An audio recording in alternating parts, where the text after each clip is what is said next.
Hey guys, welcome back to the channel. This is story about what if Naruto becomes overpowered in Highschool Dxd part 1. Before I start, please do support for more amazing content and comments for part 2. Do consider to subscribe my channel and share my video to your friends and check out the description as well. Let's start the video. The underworld, to most humans, would be described as a terrifying place where the vilest creatures reside in. And in some cases that would be true, for there were many dangerous and evil creatures lurking around. However, to the residents of the underworld it was their home, and just like any place, human world include, it had its good and bad. But for two underworld residents in particular, this was an extra special day, a day that would mark the beginning of a new chapter in their life. Gah!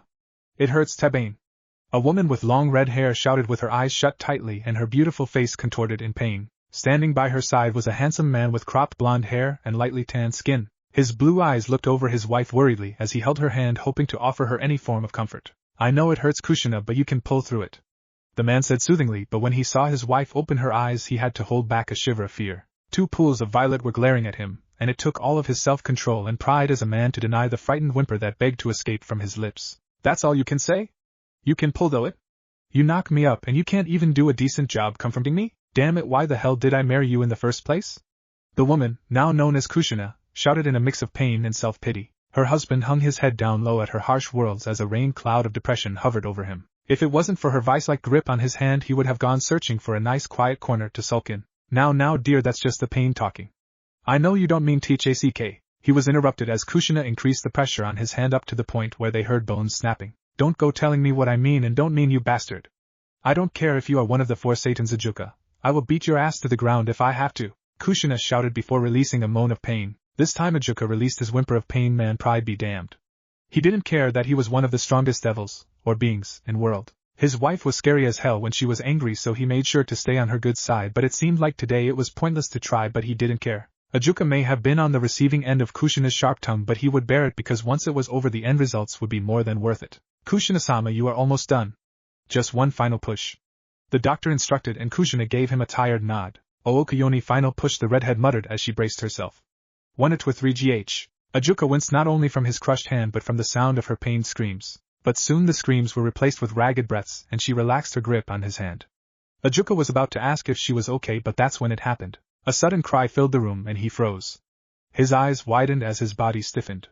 Ever so slowly he looked over his shoulder and found the source of the noise. Beelzebub-sama, I present to you your son, the doctor said with a smile as he walked towards the Satan carrying a small bundle wrapped in a blue blanket. Ajuka nodded slowly, still silent, as he raised his arms to accept the baby. He slowly moved the blanket so he could get a better look, and if he wasn't mute before he would have been struck speechless. To him his son was nothing less than perfection. He could make out a few tufts of blonde hair like his own, and judging by the way he kept squirming he could tell his son would be a regular ball of energy. Ajuka, can stop hogging and let me see him, Kushina said groggily, but she was smiling as she watched her husband interact with their son. That seemed to have snapped the Satan out of his daze. Turning towards his wife he carefully handed her their son before muttering a soft sorry. It's fine, came Kushina's soft reply as she gently held her son. Oh, look at him. Just a few minutes old, and I can tell that he's going to grow up to be as handsome as his father. Ajuka smiled as he watched his hold the baby, eyes full of love. The sight of his wife and son was defiantly the most beautiful thing he has ever seen. And that's when it finally hit him. His wife and son. His son. He was a father. Oh sure, he knew months ahead that he would be a father, but this was different. Yes, when he first learned his wife was pregnant he imagined what it would be like to be a father, but to actually watch as his son rested in his mother's arms, to actually hear the cries and other noises he made, to actually hold his child in his arms, it was like nothing he's ever imagined. Unknowingly tears began to form in his eyes. He was called many things in his life. Beelzebub, Satan Blue, genius of the underworld, super devil, a war hero, and now he could add father to the list. In his opinion the last title was by far the best. Are you alright, Ajuka-kun? Kushina asked, turning her gaze away from her son towards her silent husband. I'm fine, Ajuka muttered softly as he took another look at his newborn son, and a radiant smile spread on his face. In fact, I'm better than fine. I'm a father. Kushina couldn't help but chuckle at the odd tone her husband spoke as he said that last sentence. He's beautiful, isn't he? She didn't receive a vocal answer, but she saw him nod. So what are we going to name him? Ajuka asked. Kushina hummed a bit before her eyes lit up. I know. How about Naruto? Ajuka turned to his wife with a raised brow. Kushina, I know you love ramen, but are you seriously going to name our son after a ramen topping? Baka, that's not what I meant. It also means maelstrom. Kushina huffed, rolling her eyes in annoyance. Ajuka was quiet as he thought about it before his lips twitched into a smile. Maelstrom, huh? Yes, that works, a strong name for a strong boy. See? I told you. Naruto Astaroth. she said, testing out their son's full name, as if knowing they were talking about him. The baby, now known as Naruto, opened his eyes to reveal two pools of blue reminiscent of his father's. Naruto scanned the room, but when his eyes landed on his parents he broke into a fit of giggles as he clapped his hands. Guess he likes it, Ajuka said, listening to his son's laughter before the sound of knocking brought his attention towards the door. The door opened and a young man with long red hair peeked in. Hope we're not interrupting. Come on in, Sirzex, Ajuka said as his childhood friends and fellow Satan entered the room, followed by a silver-haired woman wearing a maid outfit. The woman's stoic face softened as she watched baby Naruto laughing gleefully as Kushina waved her fingers in front of him. Allow me to introduce my son, Naruto Astaroth. Your son is beautiful. Congratulations, Beelzebub-sama, Kushina-sama, the woman said, causing Kushina to pout. Mao, I told you before, Grafia-chan. There's no need for the sama. I thought we were friends. Kushina whined. Be that as it may, it would still be improper to address you without the proper respect. Grafia explained. It's no use, Kushina-chan. Grafia-chan is always so stiff and stuffy that I've stopped trying to get her to lighten up, Sirzex said with a smile before yelping in pain as Grafia pinched his cheek and pulled it. So I am stiff and stuffy because I have manners? Not all of us can be as childish and irresponsible as you, she said stoically. Oh. That hurts. Sirzex whined as he freed himself from his wife's hold. Then you should learn to think before you speak, the silver-haired woman said unapologetically. Ajuka rolled his eyes at the familiar scene but smiled a bit as he heard his son's laughter. It appeared that Naruto enjoyed the antics of Lucifer and his queen. So you like watching Grafia disciplining Sirzex, huh? He asked, waving a finger in front of Naruto, only for the baby to grab it in his own tiny grip. Well, get used to it because it happens often, if you two are done, Kushina said, gaining their attention. Ajuka-kun, and I wanted to ask you something. What is it? Sirzex asked curiously as he watched his best friends reach for his son. Do you need anything, Kushina-sama? Grafia asked, more than willing to help her exhausted friend, who shook her head. Kushina-chan and I talked about it, and we wanted to ask if you would be Naruto's godparents, Ajuka said, shocking the couple. Even Grafia couldn't hide her surprise. What? You want us to be his godparents? Sirzex asked before a silly grin grew on his face. Did you hear that, Grafia-chan? I'm a godfather. You're always saying how irresponsible I am, but our closest friends have entrusted me with being their first child's godfather. Actually, we wanted Grafia to be the godmother, but since you two are married, we figured we might as well have just named you godfather. We trust that she will be able to rein in whatever bad habits you might try and pass on to him, Ajuka explained, offhandedly smirking a bit when he saw Sirzex drop to his knees in depression. Does everyone think so lowly of me? The red-headed Satan muttered to himself. Grafia rolled her eyes at her husband's immaturity but couldn't help but feel touched that she was chosen as Naruto's godmother. She made a mental vow that she would be the best godmother for this child. I would be honored, she said, bowing to them in thanks. Ajuka nodded in thanks before gazing back at his son, who seemed to have exerted all his energy. His chest filled with warmth as his son slowly closed his eyes and snuggled into his father's chest, basking in the warmth he provided. Ajuka adjusted his arms to help Naruto get more comfortable as he spoke in a soft, quiet voice so only his son could hear. My son, you have just been born, but I can already tell you will accomplish many things, and I know you will one day surpass me. Kushina Astaroth was walking down one of the many halls of her home with a smile on her face, greeting the servants that passed by. During her walk her gaze fell upon a family portrait, and her smile grew even brighter as her eyes adopted a softer look. She paused in her steps as she took a moment to study the picture that the family took a few weeks ago. The picture was rather simple, but to her it was perfection. On the left was herself. Her vibrant red hair was tied into an elegant bun, and she wore a beautiful red gown that matched her hair perfectly. Standing by her side was her husband Ajuka. Usually the Satan hated wearing formal clothes, much like herself, but she forced him into something nicer for the occasion. He wore a simple black suit with a sapphire blue shirt and black tie.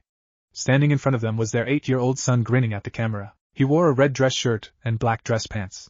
Each parent had a hand resting on a shoulder of their son as they smiled at the camera. Kushina couldn't help but release a loving sigh as she continued on her way. As she and her husband predicted, Naruto was a regular ball of energy, and while there were times when she felt like pulling her hair out, she couldn't deny that the last 8 years were some of the happiest years of her life, and she would be forever grateful to Ajuka for not only loving her but also for her wonderful son. Growing up, it was her greatest dream to have a family of her own, especially after what happened during the civil war between the descendants of the 4 great Satans who wanted to continue the war between devils, angels and fallen angels, and the anti-Satan faction who wanted to make peace and end all the violence. Kushina was originally from the house of Uzumaki. Her family was wiped out during the civil war. Heartbroken, she decided to join the war and fight against the old Satan faction who was responsible for her family's destruction. It was there that she met the 4 main figures of the opposing side: Sirzex Gremory, Seraphal Citri, Falbium Glaciolabelas, and Ajuka Astaroth, a group of devils that would be known as the future Satans. During the time she was placed under the command of Ajuka, and she had to say that she was impressed at what she saw.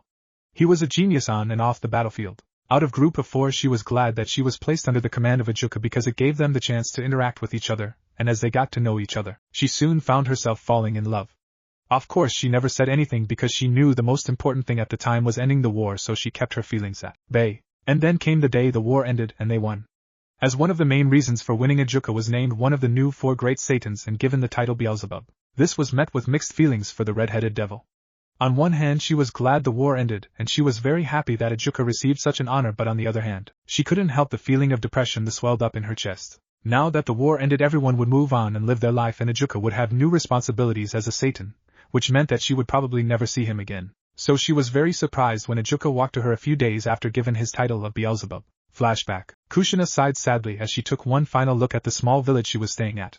Seeing as the war was over, she really had no reason to stay here. During the war the only real friend she made was a devil named Grafia, but she was currently living in the Gremory home as a maid, although she noticed that she seemed awfully close to Surzex, the new Lucifer. Seeing as her only friend had her future set, she decided to travel the underworld hoping to find her calling. She briefly thought of the idea of becoming a maid like Grafia before tossing that thought just as quickly as it appeared. No way in hell would she become a maid. No offense to Grafia, but it just wasn't her. The only real reason to stay was her feelings for Ajuka, but she convinced herself it was just a crush, a silly infatuation. Besides, he was probably too busy with his new responsibilities to notice her. She was just about to leave for her journey when she heard someone calling out to her. Confused, she turned around only to widen her eyes when she saw Ajuka heading straight towards her. "What are you doing here, Beelzebub-sama?" Kushina asked with a confused look. Ajuka blinked a bit before looking at her with a frown. "Beelzebub-sama? What's with the formality?" he asked with a raised brow. "Ah, well, I just thought it would be improper to address you informally now that you're a Satan." "Congratulations, by the way," Kushina said. "Well, you can just drop it," Ajuka said, waving his hand dismissively. "As for what I'm doing here, I actually came to ask you something." Now this caught Kushina off guard. "Really? What is it? Can I court you?" he asked bluntly. Kushina's eyes widened to epic proportions as she tried to comprehend what she heard. Out of all the possible things he could have asked, she was most definitely not expecting that. What?" she asked, blushing madly. "I asked if I could court you," Ajuka repeated, looking at her with a raised brow as her blush deepened. What do you mean, court Tebane?" she squeaked. Oh dear God, she actually squeaked. Ajuka blinked in confusion at her question. He knew he was not the best when it came to emotions and reading people, and he knew he could be socially awkward, a result from his childhood as a recluse when he spent most of his free time inventing, but he thought his question was pretty clear. Court as in date. You know, like when a man courts a woman, it means he wants to be romantically involved with her, typically with the intention of marrying her. He explained, giving her the literal definition, hoping she would understand. Marry? Kushina repeated in a faint voice. What the hell was happening? One minute she was resolved in leaving this place forever with her intent of burying and forgetting her feelings for Ajuka, and then the next minute said devil appears out of nowhere talking about courting and marriage. Well, not now, of course, Ajuka said, scratching the back of his head before shrugging. But in the future, who knows? It's a possibility. Kushina fell silent as she tried to process what was happening. Finally she settled with her usual backup plan when she failed to think of something. Gah! Ajuka screamed in pain when Kushina's fist made contact with his jaw with enough force to send him crashing into a nearby wall. Hit first, ask questions later. If you didn't want to be courted, you could have just said so. No need to hit me, Ajuka muttered as he rubbed his jaw, but honestly he was pretty disappointed that she didn't want to go out with him. Hearing this caused Kushina's eyes to widen as she realized what her action must have implied. Wait, no. That's not what I mean, stupid. The man you have feelings for and can't stop thinking about asks you out, and what do? You hit him. Baka. Baka. Baka. She mentally chided herself, hoping to salvage the satiation. It isn't? Ajuka asked with confusion. So if getting hit didn't mean no, then did that mean she would want to go out with him? Strange. As far as he could tell, physical violence was always a negative thing, but according to her she didn't say no. Did that mean that when people mean yes they punch each other? Was he really that unfamiliar with how people interact to not know this? I'm really sorry about that, it's just you really caught me off guard, Kushina explained with an embarrassed look on her face. I see. Ajuka said, relieved that she didn't outright reject him, although he didn't know if she said yes either. Were you serious about courting me? She asked shyly. On the battlefield she was a brave and fierce warrior, but when it came to matters of the heart she had no idea how to act. Yes, I was. I remember the times we shared during the war when you were under my command and I really like you. I would have asked you out sooner, but seeing as I was your superior officer, and it was a time of war, I thought it would be improper. Then came the ceremony naming the new Satans and repairing all the damages done by the war. I just didn't have time to find you. Ajuka answered. I see. Kushina said, smiling a little. So he liked her as long as she liked him? That was nice to know. But if he wanted to date me, why mention all the talk about courting and marriage? That was the part that really confused me. Really? Oh, sorry about that. Before asking you out, I did some research and I learned most women were not fond of one-night stands and uncommitted relationships, so I thought I would make my intentions as clear as possible. Also, I thought the purpose of dating was finding a suitable mate to spend your life with. I was unaware that I researched outdated information. He explained. Maybe I should have asked Sirzex for advice. He thought before shaking his head. Hell no, chances are he would have given me some stupid advice that would make the situation much worse. No, not outdated, it just sounded like you were taking things too fast, Tebane. I mean, we haven't even gone out on one date yet, and you're already talking about marriage, Kushina explained, smiling a bit now that she understood what was happening. Who knew the great Beelzebub was so socially awkward? You never would have been able to tell after seeing his mysterious and commanding aura he emitted during battle. I see. Again, I apologize for startling you. I didn't. He started before pausing as he thought about her words. Wait a minute, gone out on a date yet? Does that mean we're going on a date in the future? Kushina squirmed a bit before offering a shy smile. I really like you too, and I would love to go out with you. Her smile grew when she saw Ajuka's face break out into a wide grin. Really? He asked excitingly, his grin widening more, if possible, when he saw her nod. Yes. Kushina giggled as the usual calm, cool and collected Satan pumped his fist in the air. And thus began the courtship between Kushina Uzumaki and Ajuka Beelzebub. End of flashback. Kushina couldn't help but chuckle with a nostalgic smile as she went down memory lane. She couldn't believe that she actually punched him when he first asked her out. During their relationship she learned many things about him. One of the main things about him was that he loved to create. She knew he was a genius, but when she saw the inventions he made she was amazed. It was because of this that he became the chief advisor for the technology department of the underworld. And it wasn't long before he created his greatest invention, the evil peace system. The reason for the evil peace system was to help replenish the number of devils after the Great War, which had caused the death of countless devils, and the creation of the evil pieces eventually lead to the creation of the raiding game, which was popular among the devils. Thinking about this caused her to glance at her wedding ring as another fond smile found its way on her face. Flashback. Walking down the halls, Kushina searched for her boyfriends of a few years. He had called her earlier, and he sounded rather nervous. Whatever he wanted to talk about must have been important. She had just turned a corner when suddenly, boom, the sound of an explosion broke the silence. Kushina shook her head with an amused smile. Explosions were a rather common occurrence in Ajuka's home. Finally she reached her destination and opened the door to his personal lab. Cough cough, is that you, Kushina-chan? She heard her boyfriend's voice ask through the smoke. When it cleared she covered her mouth with her hand to smother her laughter. Ajuka was scratching his head covered in soot and dust, no doubt a result of the explosion. Hello, Ajuka-kun. She greeted, grinning at his disheveled appearance. Sorry about that, I was working on something. He explained as he tried to fix his appearance, but she just shook it off. That's alright, I know how you get. What is it that you wanted? She asked, tilting her head to the side. She raised a brow when she saw him adopt a nervous look, but he quickly wiped it off. Well, I wanted to talk to you about something. He started as he cleaned the soot off him as best as he could. You remember my newest creations, right? The evil pieces, right? It's become quite the topic. What about it? Kushina asked. Well, do you understand it?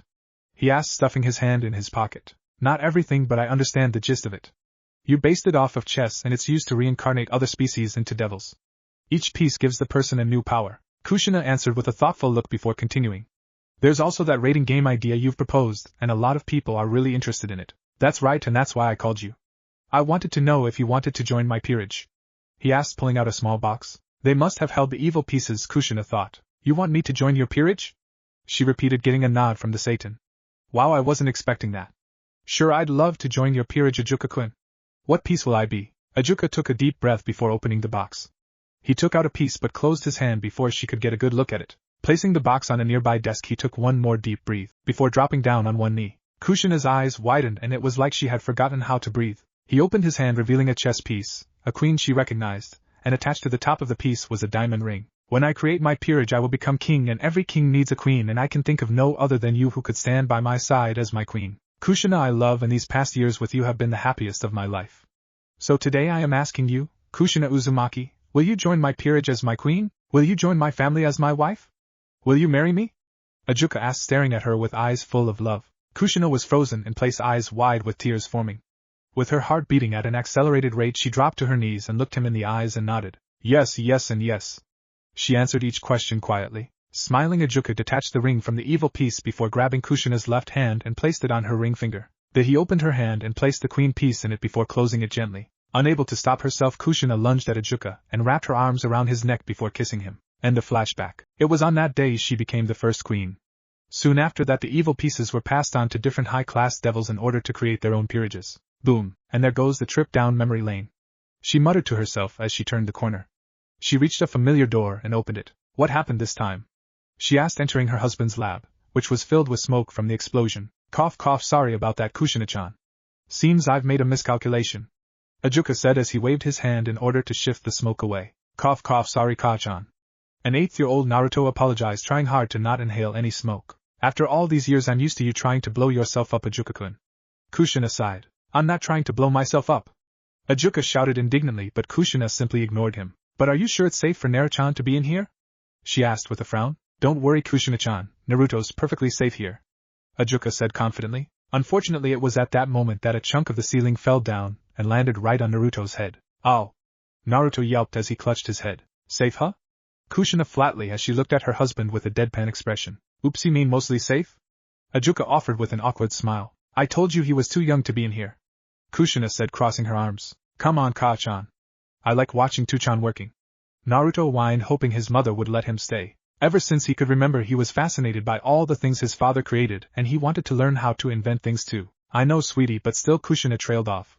While she found it adorable that her son wanted to follow his father's footsteps as an inventor, she still felt he was too young to be around all these dangerous equipment, especially when they exploded. Relax Kushina-chan, I promise I'll be extra careful, Ajuka reassured. Boom, extra careful?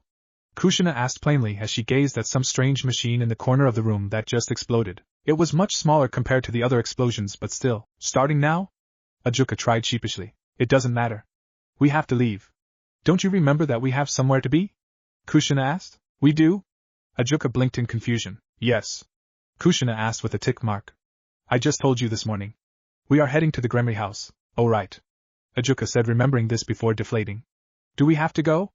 I really don't think I can handle Surzek's childish antics today. Hush now, we're going and that's final, Kushina said. Besides, it's been ages since I've gotten to speak with Grafia-chan. I thought Surzek was your best friend. Why are you acting like being with him is an annoying chore? Because sometimes it is, Ajuka deadpanned. Don't get him wrong, he cared deeply for his friend, but sometimes Surzek could be too Surzek. That was really the only way he could describe it. Sometimes he wondered how Grafia had stayed married to him after so many years. Wait a minute, Surzek? As in Surzek's Lucifer? Naruto questioned. He had heard stories about the Crimson Satan, but he never met him in person, or at least he doesn't remember meeting him before. That's right, Naruto-chan. One of the Satans and your godfather, Kushina answered. Now get cleaned up and get dressed. Okay, Ka-chan, Naruto said as he ran to his room to get ready. Good, while he's away we can get ready, Kushina said, heading out the door. Boom, only to have her eye twitch dangerously as her hair blew in the air from the force of the explosion. Damn it, Ajuka, I told you to stop playing with your toys and get ready, she shouted, turning to glare at her husband. They're not toys, the Satan retorted. Don't care. Now put your toys away and march up to your bedroom and get dressed, Kushina yelled, pointing in the direction of their bedroom. Don't go talking to me like I'm some child. And again, they're not toys. You know I hate when you call them that. Don't think glaring like that will work on me, Kushina-chan. The only reason I'm leaving to get ready is because I promised my dear friend we would visit him today, and I would hate to break my word. It has absolutely nothing to do with that stare of yours. And with that, the great Beelzebub marched out of his lab, past his wife and straight towards their room. As soon as he turned the corner, Kushina crossed her arms and grinned in victory. He may be one of the strongest and influential figures in the underworld, but it was nice that he knew who wore the pants in their marriage. This is so exciting. I get to meet another Satan, Naruto said excitingly as he looked out the window of the carriage they were riding to the Gremory house. Don't get too excited, son. It will only lead you to disappointment when you actually meet him, Ajuka explained, only to receive a slap in the head courtesy of his wife. Oh, don't go insulting Surzek, Kushina reprimanded. Oh please, you act like you've never insulted him before. Hell, my insults could be considered compliments compared to some of the things you've said. Ajuka rolled his eyes, smiling a bit when he saw Kushina blush a little. That's not the point, she huffed, turning away with a pout. Eventually the conversation between Kushina and Ajuka ended, along with Naruto's sightseeing as their carriage finally reached its destination. Alright, let's get this over with. The sooner we finish, the sooner we can go home and I can work on my new project, Ajuka said, stepping out of the carriage. New project? What is it? Can I help? Naruto eagerly asked as he stepped out. Ajuka looked at his son with a grin. Seeing Naruto show such interest in his work always brightened his mood. He was about to say yes when they both ended up on the receiving end of Kushina's fists. Oh, both father and son massaged the lump on their head as Kushina stared at her family with narrowed eyes. No talking about projects. We are here to spend some time with our dear friends, do you understand? Ajuka nodded with a resigned look, but Naruto pouted at his mother. But Ka-chan, I don't have any friends here. We're here to see your friends, not mine. I don't even know anybody here, Naruto complained. Don't worry, Sochi-kun, Surzex has a little sister. She may be 2 years younger than you, but I'm sure you'll get along. Kushina said. Really? Naruto blinked. Good, this meant that there would be another kid to play with while the adults would have their boring conversations about whatever it was that adults talked about. Careful though, if you get too close to her you'll earn the wrath of that Siscon we call Lucifer. Ajuka muttered, but Naruto still heard and looked confused. Siscon? What's that? He asked, only for his mother to rub his head. Don't worry about it, Sochi-kun, it's nothing, she said with a sweet smile before glaring at Ajuka. She told him time and time again to watch what he said around her sweet, innocent baby. However, their family moment was interrupted by a loud shout. Ajuka kun! The family turned towards the voice only to see a large dust cloud heading straight towards them. Oh, for the love of ACK! Was all Ajuka could say before he was tackled and engulfed by the smoke cloud. As the dust cleared, Naruto could see his father trying to break free from a man with shoulder-length red hair who was hugging him. Damn it, Surzex! Let go of me right now! Ajuka shouted, trying to break free from the redhead's hold. But it's been so long since we've seen each other. Aren't you glad to see me? Surzex asked, refusing to release his hold. Ajuka continued to struggle before turning to glare at Kushina, who wasn't even trying to hide her laughter. Damn it, Kushina, this is why I didn't want to come in the first place. What? Our first meeting in who knows how long, and you tried to get out of it.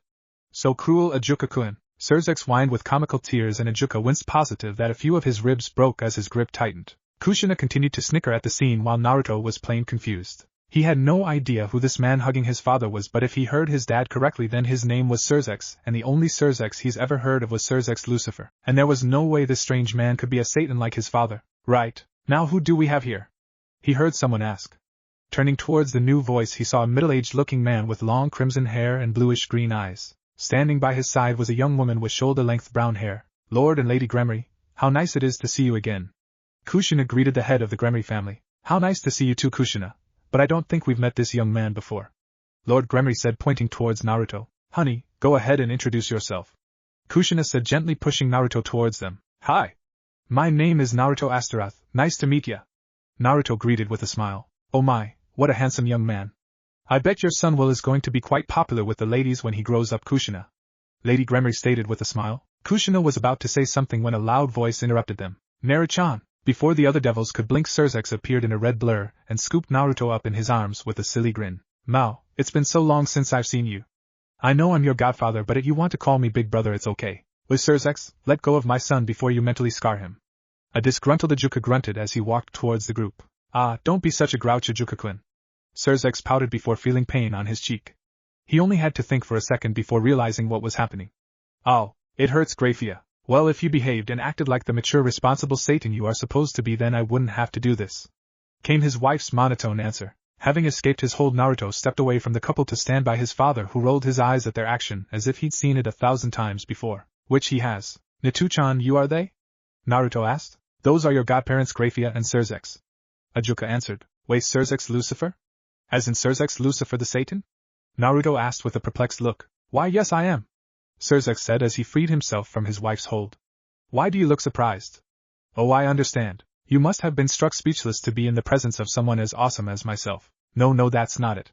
It's just I thought the other Satans would be super cool and badass like Tu-chan, but you kind of remind me of a clown. Naruto answered honestly. There was a moment of silence. Ha ha ha ha ha. That was broken by Ajuka, who threw his head back, not even trying to hide his laughter. Kushina covered her mouth to try and suppress her giggles, but it was a difficult task to do. Lord and Lady Gremory chuckled in amusement, and while Grafia didn't make a sound, her lips twitched into the tiniest of smiles and her eyes danced with mirth. And Surzex, a clown? The Crimson Satan muttered to himself as he fell on his knees, an aura of depression hovering over him. He's the one you call the Siscon, right? He asked. Remember what Ajuka said in the carriage? I thought we were best friends, Ajuka-kun. How could you tell your son such lies about me? Surzex shouted, pointing an accusatory finger at his fellow Satan. But it isn't a lie. Every adult thought, looking at Surzex with blank looks. Sighing at her husband's embarrassing, and usual, behavior, Grafia bowed to the Astaroth family. I apologize on behalf of my husband's behavior. It's okay, Grafia. We are more than used to how he acts, no matter how sad that may be. Ajuka said, muttering the last bit before looking at Naruto. Naruto, say hello to you, godmother. Hi, nice to meet you. Naruto greeted with a grin. It is nice to see you again, Naruto-sama. You have grown a lot since I last saw you. Grafia commented. Naruto-sama? Why did you ask Sama to my name? Naruto asked in confusion. It is because you are a high-class devil and the son of 2 very important devils. It would only be proper to address you in such a manner. Grafia answered. But I'm only 8. It's not like I did anything super important to get called that. Naruto protested. He may have been young, but from the lessons his parents made him take he knew, sama was a suffix you used on someone who deserved the utmost respect. He also knew that he did nothing to deserve such respect, and he did not want to mooch of his parents' fame and success. Perhaps, but it would still be improper to address you in any other manner. Grafia insisted. Mao, why do you have to be so serious, Grafia-chan? Just drop the act and hug my son like you want to.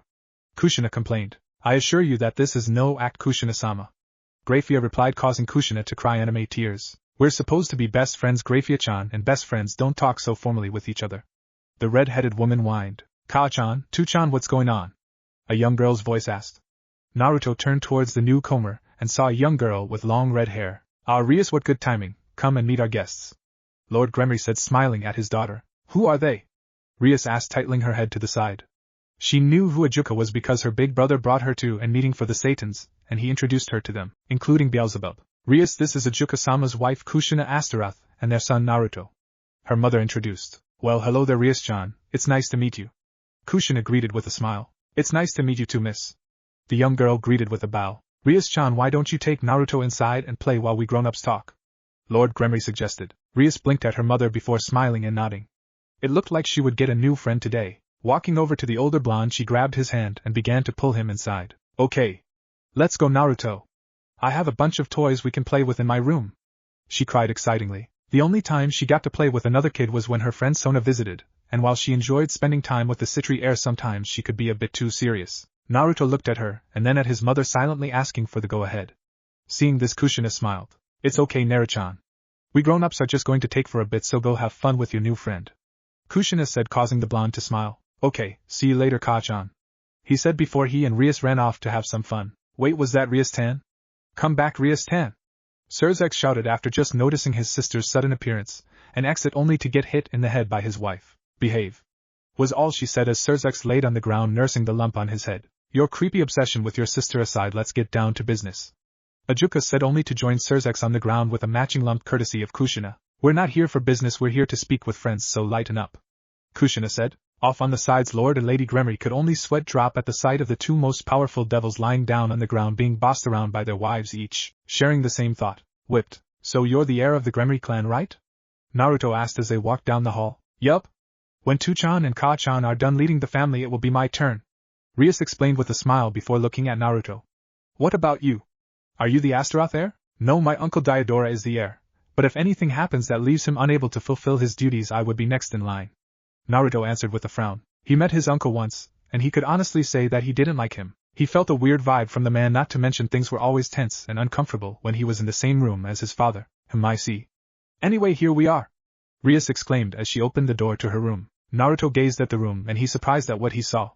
The walls of her room were covered with different anime posters. Plushies of different characters were scattered throughout the room, and he even saw piles of CDs and DVDs. So what do you think? Rias asked, seeing her new friend's surprised look. Otaku was the only thing that passed his lips. Hearing this caused Ria's shoulders to slump, and it looked like she would cry at any moment as she spoke in a small voice. I'm sorry. Why are you sorry? Naruto asked in confusion. You're probably not into this stuff, but I was so excited about making a new friend I didn't think. You probably think I'm a weirdo.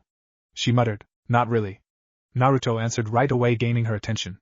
My room's kind of the same, but instead of anime stuff it's filled with blueprints, drawings and different models. Really? Yeah, my dad's like the best inventor ever and I want to be just as good as him, but he says I'm too young to work with tools by myself, so he buys me models to make instead. And the drawing and blueprints are things I want to try and build when I get older. Naruto answered. So you don't think I'm a weirdo? She asked hopefully. Maybe her anime obsession didn't scare him off, after all. Nope, to tell you the truth I've never watched an anime before, so I can't really judge. The blonde shrugged. What? Only to take a step back at Rias' loud shout. They never watched an anime before. He repeated unsurely. Rias looked at him in unmasked astonishment. She could tell Naruto was older than her, which meant that he's been alive longer than her. And in all that time he's never watched an anime? She would have to fix that. Come on. We can watch one now, she said as she dragged him towards the large TV and put a DVD into the player. Naruto sat down and looked somewhat interested. The anime she chose was something called Gundam, whatever that was. So she possesses the power of destruction? Ajuka asked, rubbing his chin thoughtfully. Yes, we were quite surprised when she first shown sides of it.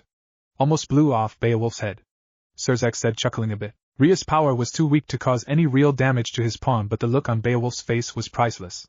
What about Naruto-chan? Right now he's got a good grasp on the basics, but it seems like he's focused on proving the saying like father like son. Kushina answered. What do you mean? Grafia asked curiously. Naruto's shown interests in my work. He's always in my lab watching me when I work on a project. Sometimes he helps but most of the time he's watching and studying. Ajuka explained with a smile. Mao, if that keeps happening then he's going to become a boring recluse like you. Surzex complained, earning a dirty look from his friend. You might want to watch your back, Ajuka. Naruto might just sneak up on you and steal your place in the technology department from right under your nose.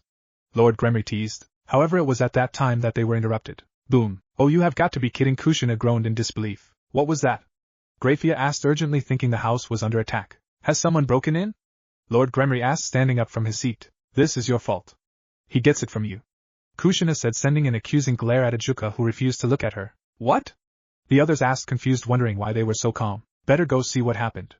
Kushina muttered as she stood up and headed towards the sound of the explosion, her husband following her. The other adults still looked confused at Kushina's unconcerned attitude before following her. They reached the destination and the Gremory family tensed when they saw that it came from Ria's room. Kushina opened the door and waved her hand, trying to redirect the smoke from entering her lungs. Naruto, you have some explaining to do.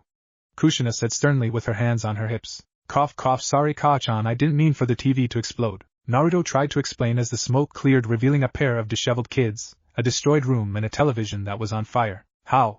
Kushina asked tiredly. Well, Rias-chan was showing me this anime called Gundam and I got to thinking, how cool would it be to have a giant robot, especially during a raiding game? She agreed with me, so we started looking for things to make a Gundam out. Oh, and the TV was the only thing we could think of. I think I crossed the wrong wires though because it blew up. Naruto explained, not looking into his mother's eyes. The adults were stunned, speechless at his answer. Ha ha, or at least they were until Surzex fell on the ground laughing. He tried to make a Gundam out of a television, and it exploded. I don't think I've heard that one before. He said, gasping for air. I'm really sorry about that. Please don't be mad at Rias-chan, it was all my idea. Naruto said, hoping to shift any blame from his friend, but the young redhead shook her head. No, if Naruto-kun's in trouble then so am I. I agreed with his idea, so it's just as much my fault as his. Calm down. No one was harmed, so no one's in trouble. Lord Gremory reassured. He was just glad the children were unharmed. No, I think I'm still in trouble. Naruto noticed the annoyed look in his mother's eyes. Well, it appears that we've caused enough damage. Besides, it's getting late, so we should probably head home. Ajuka said. What? But it feels like you just got here. Surzex complained, standing back on his feet. And I barely got to spend any time with Naruto, and for that I am very grateful. Ajuka said straightforwardly, causing Surzex's head to drop. Very well, it was a pleasure to see you again. Hopefully you'll be able to visit again soon. Lady Gremory said with a smile. Bye Naruto and I had lots of fun. Rias said, waving at the retreating blonde who was following his parents out. See ya around, Rias-chan. Naruto waved back, smiling.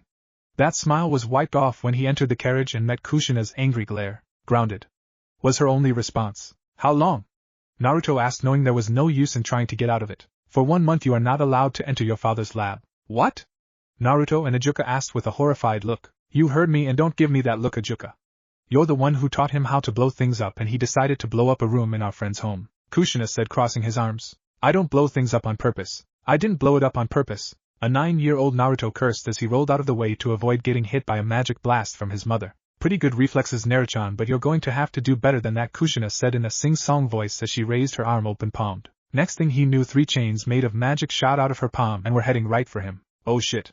He muttered as he tried to dodge, but one of the chains wrapped around his ankle. Gotcha. Kushina smirked before pulling her arm back, forcing Naruto to come flying towards her. She began to swing her arm in a circle and Naruto was forced to follow thanks to the chain. Ayaha! He screamed as he was being swung around like a rag doll. The chains began to glow a bright white before dispersing, and with nothing to restrain him, Naruto was sent flying until he crashed into a wall, creating a Naruto-shaped crater. Ow! He muttered as he fell to the ground with a thud. Guess we will call it a day, huh, Naruto-chan? Kushina asked as she walked towards her son. And no wa Ka-chan. Naruto said, standing up on shaky legs. It was obvious that he was still dizzy from Kushina's last move. I can keep going. Maybe, but I don't want you to overexert yourself. Kushina said, but I need to train Ka-chan. I'll be getting my evil pieces soon, so I need to get stronger.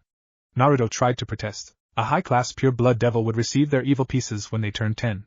So in about a year he could start forming his peerage, but he needed to be stronger. He was the son of 2 powerful and influential devils, and one of them was a Satan, so he had some pretty big shoes to fill, but he was confident he could do it. But in order to do that he would be expected to enter numerous raiding games to show off his strength, which was essentially a violent version of chess. He was king, so if he falls then his peerage loses, and he simply refused to stay back where it's safe while his peerage fights. He would not be that kind of king. He would fight alongside his allies and win with them, which is why he asked his parents to train him. Relax Naruto, you are very strong for your age. Kushina reassured, causing Naruto to ease a bit. Really? Yes, really. You have to understand, Naruto, that you're comparing your strength to mine, your father's and the rest of his peerage's strength, but we've had centuries of training and fighting to get as strong as we are today. We didn't get as strong as we are today overnight. Kushina explained. Sorry, I guess I'm just rushing a bit.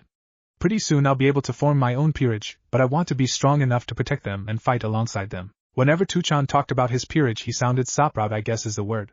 He was proud to fight alongside them, and when you or the others talk about it, you always mention how lucky you were to fight under a great king.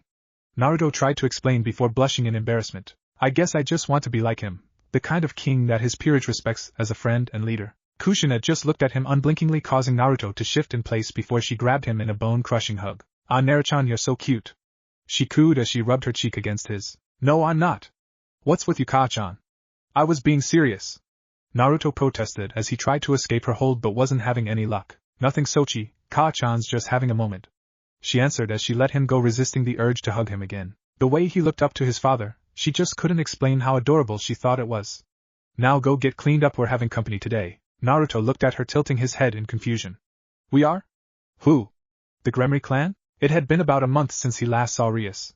Ever since their first meeting they would often visit each other. This of course led him to meeting the Citri Arizona, who was the complete opposite of Rias, but he got along with her fairly well. No, not them. An old friend of mine is visiting and she even has a son your age. Kushina said as she led Naruto out of the training room. Really? Naruto asked with wide eyes. The only friends he had that were around his age were Rias and Sona, and while they were good company he couldn't help but wish he had a friend who was a guy. Yes, and from what I hear he is pretty strong for his age, just like you. Who knows, maybe by the end of the day you'll have a new training buddy. Kushina mused. Now go to your room and get ready. Alright. Naruto said as he ran ahead of his mother. Misla, it's nice to meet you again. Ajuka greeted as he opened the door to allow his guests to enter. The first was a young beautiful woman. She had long black hair tied in a high ponytail and violet eyes. The second was a young boy who looked a lot like his mother, shaggy black hair and violet eyes. Hello Ajuka, it's been a while since we've last spoken. Misla said with a smile. It has indeed, and I assume this young man is your son? He asked, nodding to the boy who remained silent. He is. Come now Sochi, introduce yourself. Misla said, nudging the boy. Hello Beelzebub-sama, my name is Serog Bael. Thank you for allowing us in your home. He said politely with a bow. Misla-chan, is that you? They heard someone ask. Turning, they watched as Kushina and Naruto make their way towards them. Kushina-chan, it's been ages. She greeted her old friend who nodded in return. I know, and this must be Serog, Kushina said, looking at the bow who bowed again. You are correct, Kushina-sama. The boy stated. Era, such a polite young man. Naruto, come greet our guests. Kushina said. Yo! The name's Naruto Astaroth, nice to meet you. Naruto greeted with a grin. He seems to have taken after you, Kushina-chan. Misla mused with a smile. Really? I haven't noticed. Honestly, I think he takes after Ajuka more than me. Kushina admitted. Oh, that's right. I've heard from Venelana that Naruto is growing up to be quite the inventor, Misla said with an amused smile as she remembered hearing how the blonde tried to turn a television into a Gundam, which resulted in an explosion. Very true. Naruto-chan, why don't you show Serog around the house? Kushina suggested. Sure. Come on Serog, I'll give you the grand tour. Naruto said. Serog looked at him blankly for what seemed like hours before nodding. Very well. He muttered as he followed Naruto out of the room, leaving the adults. So how has it been? Ajuka asked with a serious look. Misla looked at her friends before releasing a sigh. Difficult, but we've managed. I still can't believe the bastard did that. Kushina fumed with an angry scowl plastered on her face. The Bael clan was one of the more prominent clans in the underworld, and like most families they had a branch of magic that was unique to members of their family. Theirs was known as the power of destruction. However, Serog did not inherit it, and Lord Bael blamed Misla since she was not a Bael. When he learned that Rias inherited the power of destruction from her mother, who was a Bael, he was even more upset. Thinking that his eldest was a disgrace, he appointed his youngest son and Serog's younger half-brother as the next heir to the Bael clan, while banishing Serog and Misla to the countryside of Bael territory. It's been a few months since the incident, but I'm more concerned about Serog. Misla said in a quiet voice that conveyed a mother's concern for her child. What's wrong with him? Ajuka asked with a frown. While he doesn't really care what his father thinks, I can tell he is worried about me. We have always been close, and I can see that he blames himself. Not only that, but the other devils have not been helping. They have constantly ridiculed him, and I can tell that it's starting to get to him. She explained, her eyes downcast. I see a lot has happened to him despite being so young. Ajuka agreed. That's why I hope your plan works, Kushina-chan. The black-haired woman said, gazing at Kushina, who was smiling comfortingly. Don't worry. Sometimes when life knocks you off your feet, you just need a good friend to help you stand. She explained, still smiling. You may be right. Nisla agreed with a hopeful smile. Maybe having a friend would lift up her son's spirit, and this is the training room. If I'm not in my room or my dad's lab, then I'm usually in here, Naruto said as he led Sarorg into the training room. Sarorg studied the room before glancing at Naruto. If it is alright with you and your parents, I would like to stay here and use the room for the remainder of my visit, he said in a rather stiff voice. You're sure? Naruto said in a wary voice. He frowned as he watched Sarorg walk towards one of the weight stands and began some heavy lifting. During the tour, Sarorg barely spoke to him, and when he did, it was usually one-word answers and he spoke in a clipped tone. He was hoping to become friends with him, but he was making it rather difficult. Damn, it was so much easier becoming friends with Rias and Sona, he thought with a frown before walking towards the other boy and picked up his own set of weights. So what's the Bael clan like? He asked, hoping to start a conversation. He raised a brow when he noticed Sarorg tensing up and his eyes narrowed, but he didn't say a word. I heard that they're one of the strongest clans, right? He tried again but was once again met with silence. Hey, where's your dad? How come he didn't show up with you and your mom? He tried once again. This time though he got an answer. It was so quiet that Naruto couldn't hear him. Sorry, but I didn't catch that, he said, and was surprised by the angry glare Sarorg shot him. I said shut up, he growled, causing Naruto to frown. Oh, I'm just trying to be nice here. No need to act like a jerk, he said, getting a bit irritated. He tried to be friendly with his guy and was only met with the silent treatment. Now he finally talks and he gives him the attitude? Nice? Sarorg scoffed. Bullshit. You're just mocking me like everyone else. Mocking you? I'm just asking you some questions. How the hell is that mocking you? Naruto asked with narrowed eyes. Shut up. I don't care if you're some Satan's brat. I'm not going to just stand still and take this. Sarorg growled as he dropped his weights. Some Satan's brat? Naruto hissed back with a glare. Alright, I've tried to be nice, but you're seriously pissing me off. The same could be said about you, buddy. Sarorg shot back. The two continued to glare at each other until some sort of invisible signal went off. Bam! Both boys' heads snapped back from the punch they received. Sarorg was the first to recover and delivered a solid punch to Naruto's stomach, causing him to lurch forward. Clasping his hands together, Sarorg slammed both hands into the back of Naruto's head, causing him to crash into the ground. Naruto wasn't going to take this without fighting back though. He grabbed Sarorg's ankle and pulled, causing the other boy to lose balance and fall. Sarorg tried to roll away, but Naruto jumped to his feet and landed a kick to his side. Not bad, Sarorg admitted before getting back up and charging. He cocked his fist back and aimed a punch at Naruto's face, planning to knock his head off. The blonde had other plans though.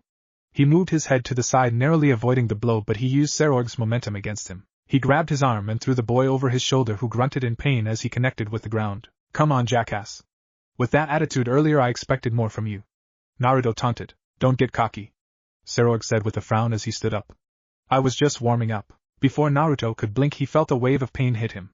He looked down to see a fist lodged in his gut. Fast was the only thing Naruto could think of before the fist left, only to be replaced by a knee strike. And strong, he thought, before he was sent flying away before crashing into a nearby wall. He absently noticed it was right next to the crater he made when his mother threw him at the wall earlier. I have to say I'm disappointed.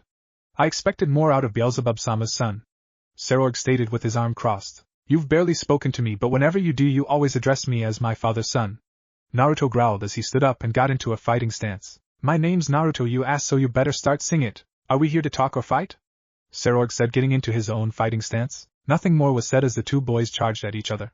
The room was filled with grunts and the sounds of impact as the two boys exchanged punches, kicks and headbutts. Naruto winced after receiving a pretty hard uppercut and countered with a roundhouse kick. Sarorg recoiled a bit but didn't move from his spot. He shot his arm out and grabbed the collar of Naruto's shirt before hitting him with a devastating headbutt. Gah! Naruto yelped before casting a spell. A small magic circle appeared in front of his hand before it was engulfed in fire. Take this, bitch! Naruto shouted as he hit Sarorg's chin with a blazing open palm strike. Sarorg staggered a bit, and Naruto took this opening as a chance to start his comeback. He first hit a roundhouse kick that was able to connect with Sarorg's chest. The moment his foot hit the ground, he spun around to build some momentum and simultaneously hitting him with a right elbow to the chest and a left punch to the stomach. Arg! Sarorg grunted in pain before digging his foot down and hitting Naruto with a straight left punch, but before Naruto was pushed back, he grabbed his shirt and followed with a right. Naruto spit out a glob of blood before grabbing a hold of Sarorg's shirt in a similar hold as his. The two shared one more glare before they entered a punching contest with their free hand. Blow after blow, punch after punch, hit after hit. Soon their faces looked as if they were just giant bruises, but neither would give up. Both faces scrunched in annoyance as they simultaneously cocked their fists back. Just go down already! They both shouted, nailing the other with their fists. It seems that their endurance finally fell as they released their hold on the other and fell to the ground. Both were breathing heavily as they stared at the ceiling, too tired and hurt to even try and get up. Naruto had to admit that Sarorg was very strong for his age. Physically he was levels ahead of Naruto, and the only thing that let his continue on was a combination of his will to continue and his stubbornness on refusing to give up. Draw? Naruto asked tiredly. Draw. Sarorg agreed. So mind telling me what I said that pissed you off? Naruto asked, either bother to get up. You were making fun of me and my situation. Sarorg answered, causing Naruto to frown. How was I insulting you? When my mother told me a boy my age would be coming over, I was hoping I could be friends with him since I don't have many friends my age. But when I tried to talk to you, you barely said a word. I just asked a few questions to try and get to know you. Naruto explained, wondering how he offended him. You mean you don't know? Sarorg asked after a moment of silence. No what? Naruto asked, turning his head a bit to get a better look at the boy. When you asked about the Bael clan and my father, it made me angry. Something recently happened to my mother, and it is because of them, he answered, wondering if he should continue. After a moment of thought he sighed and decided he might as well explain why he got so mad that he started a fight. Have you heard about the power of destruction? Yeah, my friend Rias has that ability. Why? Naruto said, remembering his red-headed friend showing him the destructive power of her magic. The power of destruction was originally from the Bael clan. The reason Rias can use it is because her mother was originally a Bael before she married into the Gremory, he explained. Huh, so that would make you two cousins or something? Naruto asked curiously. Pretty much, but unlike her I did not inherit the power of destruction, and my father was not pleased with that. Sarorg said with a frown. He thought it was a disgrace for the Bael heir to not have the power of destruction. Once he found out the Gremory heiress could use it, it upset him even more. He blamed my mother for giving birth to what he considered a useless heir, so he banished us from the main house. Now we're forced to live in the countryside at the very edge of the Bael lands. If being kicked out of our home wasn't bad enough, we also have to do with the constant insults and mistreatment from the other devils. When you kept asking about the Bael clan, I thought you were making fun of my situation. I see. I'm sorry about asking about such a sensitive topic, Naruto said after absorbing what he just heard. It wasn't your fault, you didn't know. I apologize for jumping to conclusions and letting my anger get the best of me, Sarorg said, but if you want my opinion, you don't need the power of destruction, Naruto said with a thoughtful expression. What? Sarorg looked at Naruto confused. I mean, you were really strong, and it was just hand-to-hand combat. I can only imagine how much stronger you'll get when you're older. Plus there are a lot of other things you can learn to get stronger too, Naruto said, and Sarorg actually smiled for the first time since he came here. Thanks, you were pretty good too, Sarorg complimented. No matter what I tried, you just wouldn't stay down. Naruto-chan. Sarorg. Where are you? They heard Kushina asked from outside the training room. Oh. Naruto muttered, not looking forward to this. Did you find them, Kushina-chan? They heard Misa asked. Not good. Sarorg mumbled after hearing his mother. You said your boy likes to train, right? So does Naruto-chan. I bet they're in the training room having a friendly spar, Kushina's voice said as it got closer. Shit. Both boys cursed as the door opened. Naruto/Sarorg. Both mothers shouted as they saw their sons lying on the floor. Hi, Ka-chan. Both the boys said, trying to smile, but it came out as a grimace. What happened? Kushina said as she ran over to her injured son with Misla following her lead. Well, you see, Sarorg and I were talking. Naruto started to explain, getting everyone's attention. Then we had this weird sound. We decided to investigate, and it led us to the training room. What was it? Kushina asked worriedly. Had someone managed to sneak into their home and harmed her baby? Sarorg was just looking at Naruto with a raised brow, wondering what the hell kind of story he saw pulling out of his ass. And when we entered the room, we saw he trailed off, trying to think of something before blurting out the first thing that came to mind. Bigfoot. Chirp chirp chirp. Naruto wasn't sure if the cricket noises were imaginary or not, but he didn't care. He was too busy avoiding everyone's eyes, trying to hide the embarrassed blush he knew was spreading on his face. What? Kushina asked with an incredulous face. Naruto looked at Sarorg for help, but the black-haired boy just looked at him blankly. It was obvious that he was not going to even try and help with his ridiculous excuse. Yo, we saw Bigfoot working with the weights, and once it saw us it freaked out and attacked us. It turns out Bigfoot is insanely strong because it took the both of us to take him down. But we were able to take him down, but once he heard your voice he ran off. Sarorg and I were so tired that we fell to the ground exhausted just as you entered. Bigfoot, huh? Why didn't we see him leaving the training room? Kushina asked flatly with a raised brow. Well, Bigfoot has got to be really quick and stealthy, right? Why else has no one been able to get a clear picture of him? Naruto explained. So yeah, that's pretty much what happened. Baka! Kushina shouted with a comical look of rage. Do you really think I would believe such a story? As if someone like the first queen would fall for such a lie. Sarorg thought, rolling his eyes. How did Naruto think that anyone would believe that ridiculous story? Everyone knows Bigfoot lives in the human world. There's no way he would be here in the underworld. Kushina continued, and if Sarorg was able to stand he would have face planted hard. That's why she doesn't believe him, he thought incredulously. So what really happened? The red-headed devil asked, tapping her foot impatiently. It was my fault, Kushina-sama, Sarorg said, sitting up, though it took a lot out of him. Naruto was just trying to be polite, but I let my temper get the best of me. What started out as a simple misunderstanding turned into a fight. I apologize for my actions. It wasn't just him, Ka-chan. I let my temper get to me too, Naruto said, not letting Serorg take all the blame. Kushina looked at the two boys before turning to Misla, who just shrugged, causing her to sigh. Fine, but don't think I'll let you off the hook so easily. Now come on, we better fix you up, Kushina said with an annoyed look, and in order to show how displeased she was, she grabbed Naruto by the ear and began to drag him away. Oh. Ka-chan, let go. Are you telling your mother what to do? Ouch. Of course not, Ka-chan. Oh. Please stop twisting my ear. Serorg and Misla's sweat dropped as they watched Kushina drag Naruto away, ignoring the younger boy's pleads. Shaking her head a bit, Misla looked at her son with a concerned expression. What about you, Serorg? Are you okay? She asked, gaining her son's attention. He was about to answer but paused to think about it. Before, he was always tense and on guard because everyone around him usually had something derogatory to say to him, but today he met a boy his age that didn't seem to care about his problem. Hell, he didn't even know about before today. Not only that, but he was strong. Usually when he got into fights, it was against devils his age who never trained a day in their life, or older, more experienced devils who could take him down without much effort. Today was the first time he fought against someone who was on equal levels with him, and it was refreshing. It was true that his body was sore, but he felt himself starting to relax, so he grinned at his mother, and she blinked in surprise when she saw the genuine happy look in his eyes. As a matter of fact, mother, I'm more than okay, he said, his eyes drifting towards the door where he could still faintly hear the voice of Naruto complaining that his mother was pulling his ear too hard. I've never been better, he said, closing his eyes, missing his mother's surprised but pleased expression. I'm glad, she whispered with a smile. Despite her son's bruised face, it's been some time since she's seen him this happy. Do you really have to go? Kushina asked as she and the rest of her family stood by their mansion gates. I'm afraid so, Misla said, smiling when Kushina pouted. No need to pout, dear. They have their own house to return to. Ajuka sighed, but Kushina crossed her arms and turned away with a huff. But they can just spend the night here. It's been so long since Misla and I got to spend some time together, who knows when we'll see each other again, she protested. I'm sure we'll be seeing each other soon, Kushina-chan, Misla promised, causing the redhead to sigh. Fine, it was nice meeting you, Serorg, Kushina said, smiling at the boy who was standing by his mother silently. And it was nice to meet you, Kushina-sama. Thank you for letting us into your home. He thanked with a bow, but Kushina waved him off. Think nothing of it. In fact, you're both welcome here whenever you want. Isn't that right, Ajuka-kun? As long as they stay out of my lab, I really don't care, Ajuka said absent-mindedly, only to wince as his wife drove her elbow into his side. I'm sorry, Ajuka-kun, you're going to have to speak up. I didn't quite catch that, Kushina said with a sweet smile that didn't fool anyone standing there. Really? How rude of me. I said that our doors are always open to our dear friends, Ajuka said with a nervous smile. But he sent Naruto a quick glare when he heard the younger blonde snicker. Well, we better head on out, Misla said as she turned to leave. Serorg followed suit but paused and looked over his shoulder. Naruto, he called out, gaining everyone's attention, including his mother's, who stopped walking to see what was going on. Yeah? Naruto asked, tilting his head in confusion.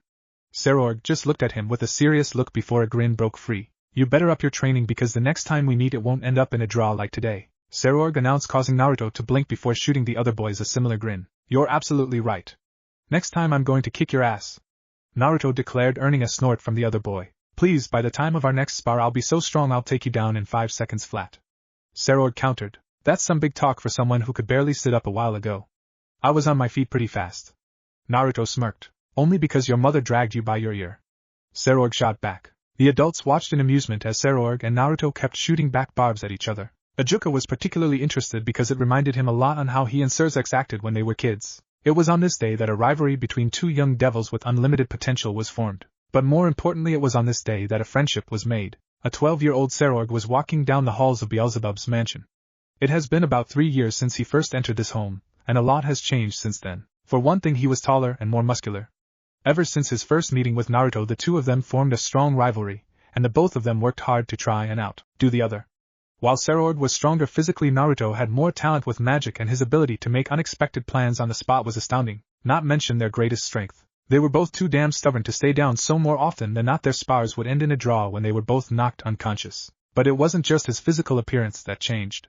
It was the air around him too. Instead of walking around with a blank look, he was walking through the halls with a large grin on his face. Not only has he found a strong rival in the blonde, but he found a great friend. When the two of them weren't training, they could be seen just hanging around, acting like the young boys they were.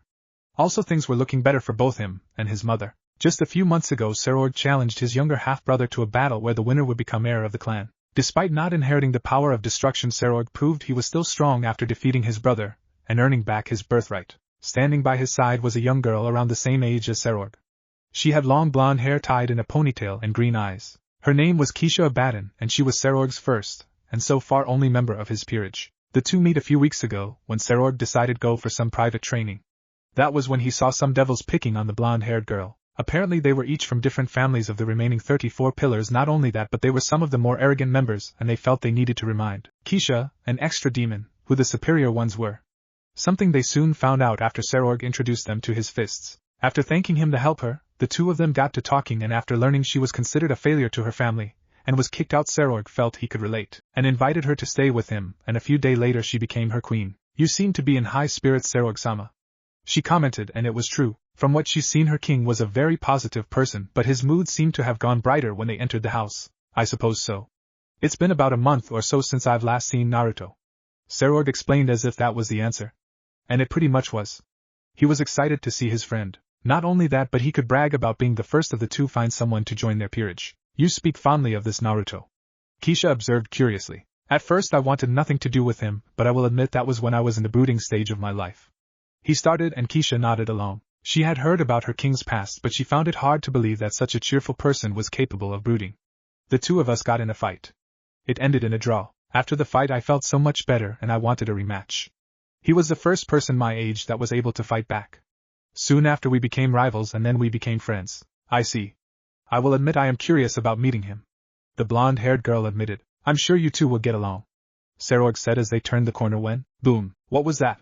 Keisha asked urgently as she stood in front of her king protectively, her hands glowing with her demonic magic. However, she blinked in confusion when she heard Serorg laugh and walk past her as if explosion were a normal occurrence in this home. If only she knew. The two walked until they reached a door, and they could see some smoke coming through the spaces. Without knocking, Serorg grabbed the knob and turned, waving away any smoke before he inhaled it. Naruto! Are you free, or are you too busy trying to blow yourself up? Serorg shouted, looking around the room. Screw you, cough cough, I'm not trying to blow myself up. A voice shouted as the smoke cleared. Keisha looked at the disheveled blonde before him, covered in soot and oil. His blue eyes were looking at Serorg with annoyance as his hands ran through his sun-kissed blonde hair. Shouldn't you be speaking to your elders with more respect? Serorg asked with mock innocence, causing Naruto to scowl. Innocence? You're only a few months older, he said. Maybe, but that doesn't really change the fact that I'm 12, and you're 11. The black-haired boy countered. Please, my birthday is in a couple of days, then we'll both be 12. Naruto scoffed. Actually, you'll be 12 and I'll be 12 and a few months old. Came Serorg's smooth reply. Whatever, Gigi. Naruto mocked, rolling his eyes before noticing the other presence in his room. Who's she? This is Keisha Abaddon, my queen. Serorg introduced. Greetings, Astaroth-sama. It is an honor to meet you, Keisha said with a bow. When she looked back up, she saw Naruto gaping at them. Is something the matter, Astaroth-sama? You have a queen? Since when? Naruto asked, flabbergasted. A few weeks ago. Serorg said, shrugging like it was no big deal, but he was mentally grinning at his reaction. Damn it! How did it come to this? How did you get someone to join your peerage before me? Naruto asked as he fell to his hands and knees, pounding the floor with a fist. Because I am better than you? Serorg suggested with an innocent look, but Naruto shot to his feet and pointed a finger at him. Blasphemous! He shouted. Now that I think of it, Rias has a queen too, right? Serorg asked, pouring salt to the wounds. So? Naruto asked, turning away. We had 2 years on her, and yet you still don't have a single member? He mocked. So it took you 2 years to get a member too?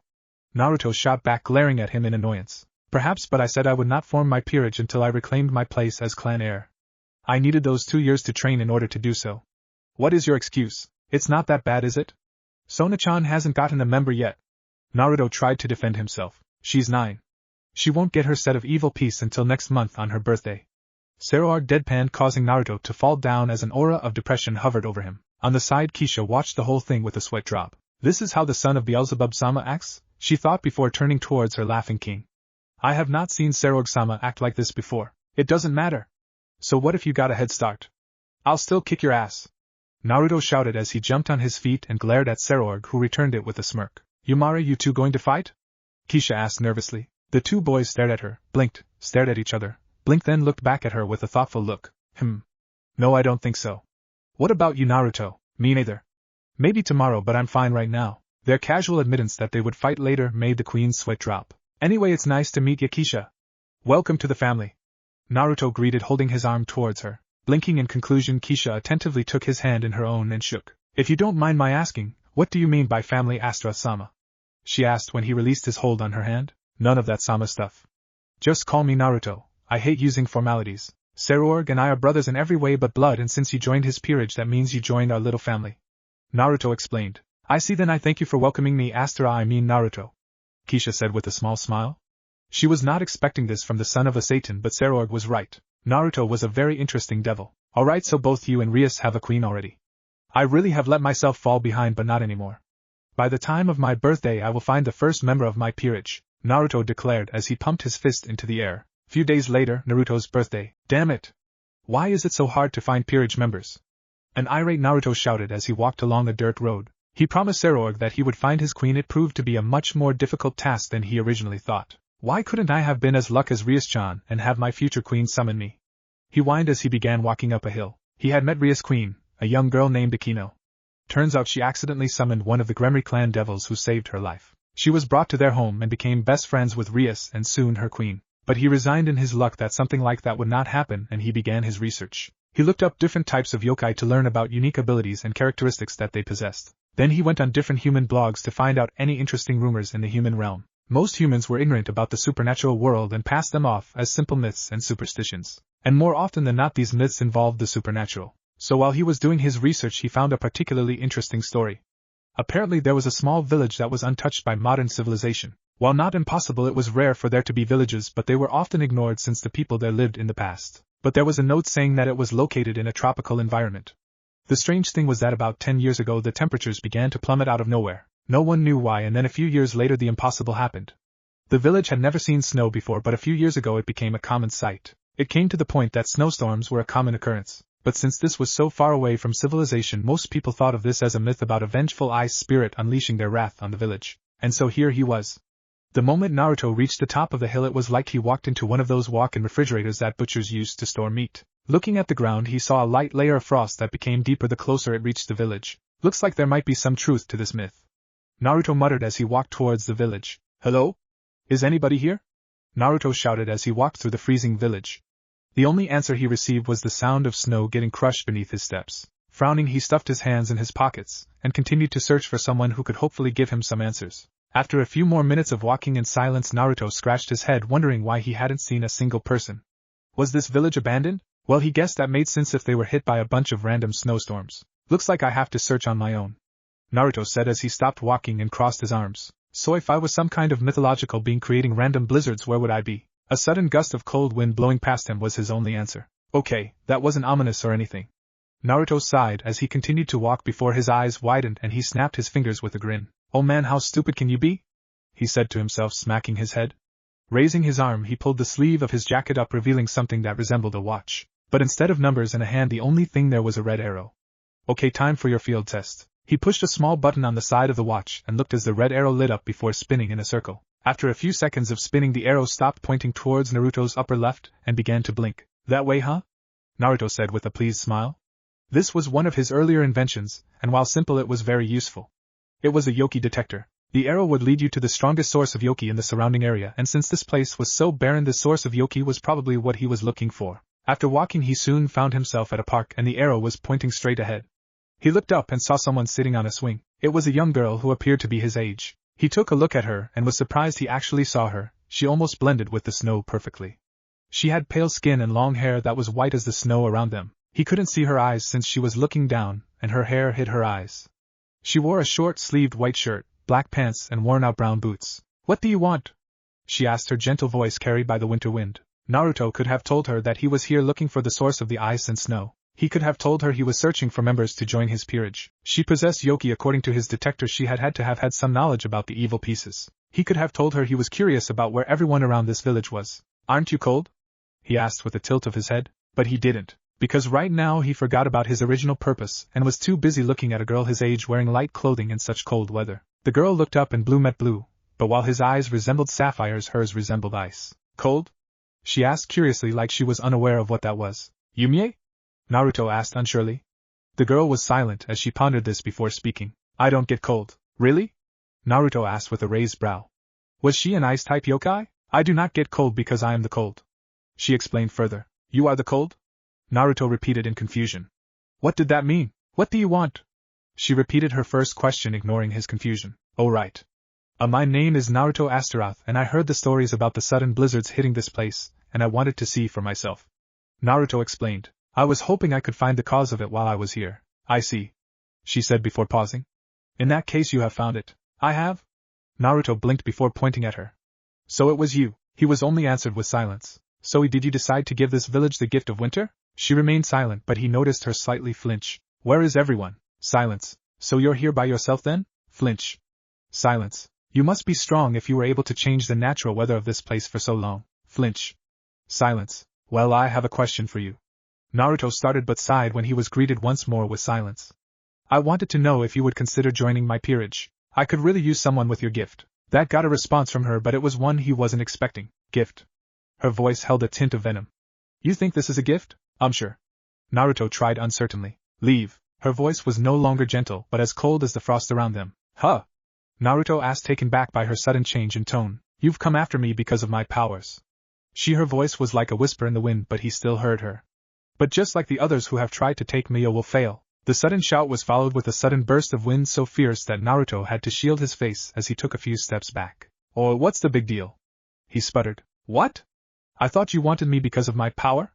I'm just giving you a taste of it, she said as she swung her arm. The next thing Naruto knew was that he was slammed into a nearby tree after getting hit by a powerful gust of wind and snow. Naruto winced and glared at the girl, only for his eyes to widen when he saw the white-haired girl raise both arms.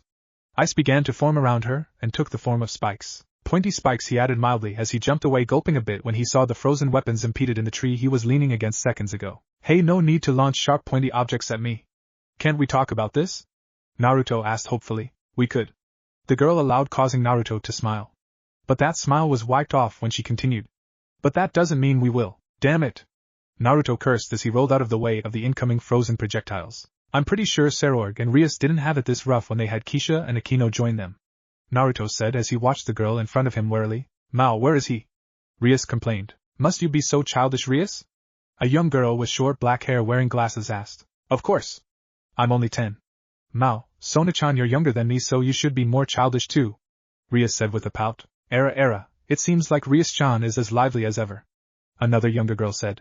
She had long black hair tied into a ponytail and purple eyes. I just want to see Naruto and I. It's been forever since I've last seen him, Rias defended. He visited you a few months ago on your birthday, Rias. Sona countered with a raised brow, looking far more mature than someone her age should be. So this is where everyone is, they heard someone say. Turning, Rias smiled as she greeted her older cousin. Serorg.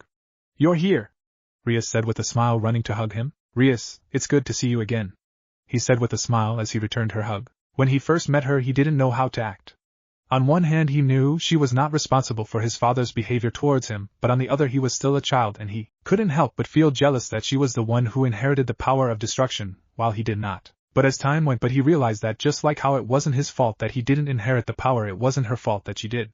And Naruto had been right about her. She was a very sweet girl. Hello, Serorg. I take it that this is your queen you've been speaking about, Sona said, looking at the blonde girl next to him. Yes, this is Kisha, he introduced. A pleasure to meet you, the blonde queen said with a bow. Era, how nice. Another queen to talk to, Akino said with a smile. Serorg, is Naruto and I with you? Rias asked as he looked around the older boy in hope of seeing the blonde Astaroth. I'm afraid not. I haven't seen him since he went on his peerage hunt, he answered, causing the younger girls to look at him in confusion. Peerage hunt? What do you mean? Sona asked curiously. Seems he's a bit down since bother Rias and I have a member of peerage while he doesn't. So he told me he would find someone to join before his birthday. Chances are he's still out searching, he explained. But don't worry, chances are he's either found someone or he's just goofing around having fun. I am so not having fun, Naruto shouted as he bobbed and weaved around to avoid any incoming ice attacks. Good, you're not supposed to, the girl said in a calm tone as she fired another flurry of ice spears. Why do you have to be so mean, Snowflake-chan? Naruto asked as he ducked away from another ice spike. The onslaught of ice and snow suddenly stopped, and Naruto took this moment to look at the girl who stared at him with a raised brow. Snowflake-chan? She asked with a hint of curiosity. Well, I don't really know your name, and your hair is as white as snow, so I thought it would fit. Naruto shrugged. There was a moment of silence. I see, and the blizzard continued once more. If you didn't like the name, you could have just said so, Naruto said with a wince as an ice spike grazed his shoulder. Screw this. You want to fight? I'll give you one, Naruto shouted, raising his arm, and 3 chains shot out of each hand. He began to swing them around, crushing the ice before it reached this. Seeing this, the white-haired girl paused and looked at him with a frown. I see. Like me, you also possess a curse, she stated, causing Naruto to look at her with a frown. Curse? What are you talking about? This is just the chain magic I inherited from my mother, Naruto stated, and it was true. It took him some time to learn how to use his mother's chain magic, and he was proud of it. No way was he going to let someone call it a curse. Call it whatever you wish, it won't change a thing, she countered. Why are you trying to freeze my ass? I just wanted you to join my peerage, Naruto said, hoping to resolve this peacefully. I refuse to fall for your tricks, she stated, frowning. Tricks? I'm being straightforward. I want you to join my peerage, Naruto insisted. Again, your tricks won't work. I once believed people accepted me for my abilities, but I won't fall for it again, she repeated, her voice getting colder along with the temperature. The only one who accepted me was my mother. She was the only one who I could trust. Now that she is gone, I have no one. No one? What about your other family or your friends? Naruto asked, fishing for information. Her calm face finally broke as she showed him a bitter smile. Family and friends? On the day of my birth, the temperatures around here began to drop. As I got older, the village got colder. The villagers think of me as some vengeful spirit who is here to freeze them to death. My good-for-nothing father left, saying that my mother was nothing more than a plaything to him, and that he refused to acknowledge a half-breed like me, whatever that means. My mother's family blamed me for her death. Here she paused, and Naruto could see the anger in her eyes. But he looked at her curiously. Half-breed? Did that mean she was only half yokai or something? After her death, I was constantly blamed because my cures kept getting out of control. Soon ice covered the land and the people were angrier. But they were also scared. I was killing their land and slowly killing them. It didn't matter that it was an accident. The only thing they saw was a threat they wanted to get rid of. The wind around her began to pick up. And now you show up out of nowhere saying you want me to join this peerage thing because of my cures? The very thing that has kept me isolated. I don't believe it for a second, she shouted, firing a wave of ice at Naruto, who jumped out of the way. The snowflake-chan, calm down, she shouted over the freezing winds. Earlier you asked why I decided to give this village the gift of winter, she said before scoffing in disdain. Winter is no gift. Are you sure? I've always liked winter, Naruto said before hoping back as ice spikes sprouted from the ground where he was once standing. There is nothing to like about winter. Winter represents death, darkness, suffering. I am winter. The pain I bring is absolute, the misery I bring is absolute, the demise I bring is absolute. With that final shout, she slammed both palms into the ground, and snow soon turned into ice. And the ice soon transformed into a field of frozen spikes. Well, now this is an unpleasant turn of events, Naruto said in an even tone as the spikes spread towards him. He quickly sprouted his wings and flew to the air, not wanting to be skewered. What the? She mumbled, her eyes widened a bit when she saw his wings. Are you trying to kill me? Naruto shouted from his place in the air. Yes, was her simple answer, causing Naruto to stumble a bit. So blunt, he muttered with a sweat drop. So you are like me, she observed, causing Naruto to raise a brow. Like you? What do you mean? What he saw next shocked him. From out of her back, 2 black wings that resembled his sprouted out. You're a devil? He asked, pointing a finger at her, as she tilted her head to the side. Devil? Is that what we are? I suppose it is fitting from all the harm I bring, she mused before leaping into the air. Damn, I was really hoping I could gain the advantage by flying, Naruto grumbled. She was able to create powerful gusts of wind. That was definitely going to mess with his flying. Now that I know what I am, least die, she said, and ice began to grow on her hands until they resembled claws. Sharp and pointy, of course. Naruto deadpanned. He waved his arms around, building up his magic. Explosion formula. 2 magic seals appeared above and below his opponent, while 3 more that were lined up together appeared on each of her side. At the center of the seals was the Astaroth clan symbol, and on the edge of the circles was a variety of letters, numbers and symbols, making it resemble a strange formula. Snapping his fingers, he watched in satisfaction as the ice-wielding devil was consumed by the following explosion. He frowned though when he saw the smoke cleared, and instead of the girl he saw a block of ice. It began to crack and break, showing the girl was unharmed. You made a shield of ice, huh? You're just making me wanting you to join my peerage more and more, Naruto said with a small smile before pointing his finger until his hand resembled a gun. Demon bullet, he said as a ball of demonic energy formed at the end of his finger before being fired towards her. The bullet was black by a shield of ice that appeared between the attack and the target. TCH. I'm not done yet, Snowflake-chan. Naruto clicked his teeth in annoyance before multiple chains shot out of his body and headed straight towards her. Seeing this, the ice-using devil was about to dodge when Naruto noticed something. Her body suddenly went tense, and her eyes widened as panic filled them. She threw her head back and released a scream of pain. Aha! Her scream filled the air as the winds picked up until they were in the middle of a blizzard that was much stronger than what she previously created. Naruto watched in fascination as his chains stopped moving before freezing and crumbled into shards of ice. Struggling to keep his place in the air, he saw that small patch of ice formed on his body in various spots. Just as he was about to fly away to leave the range of the blizzard, it suddenly stopped. He looked to see the girl breathing heavily. So that's why you think it's a curse?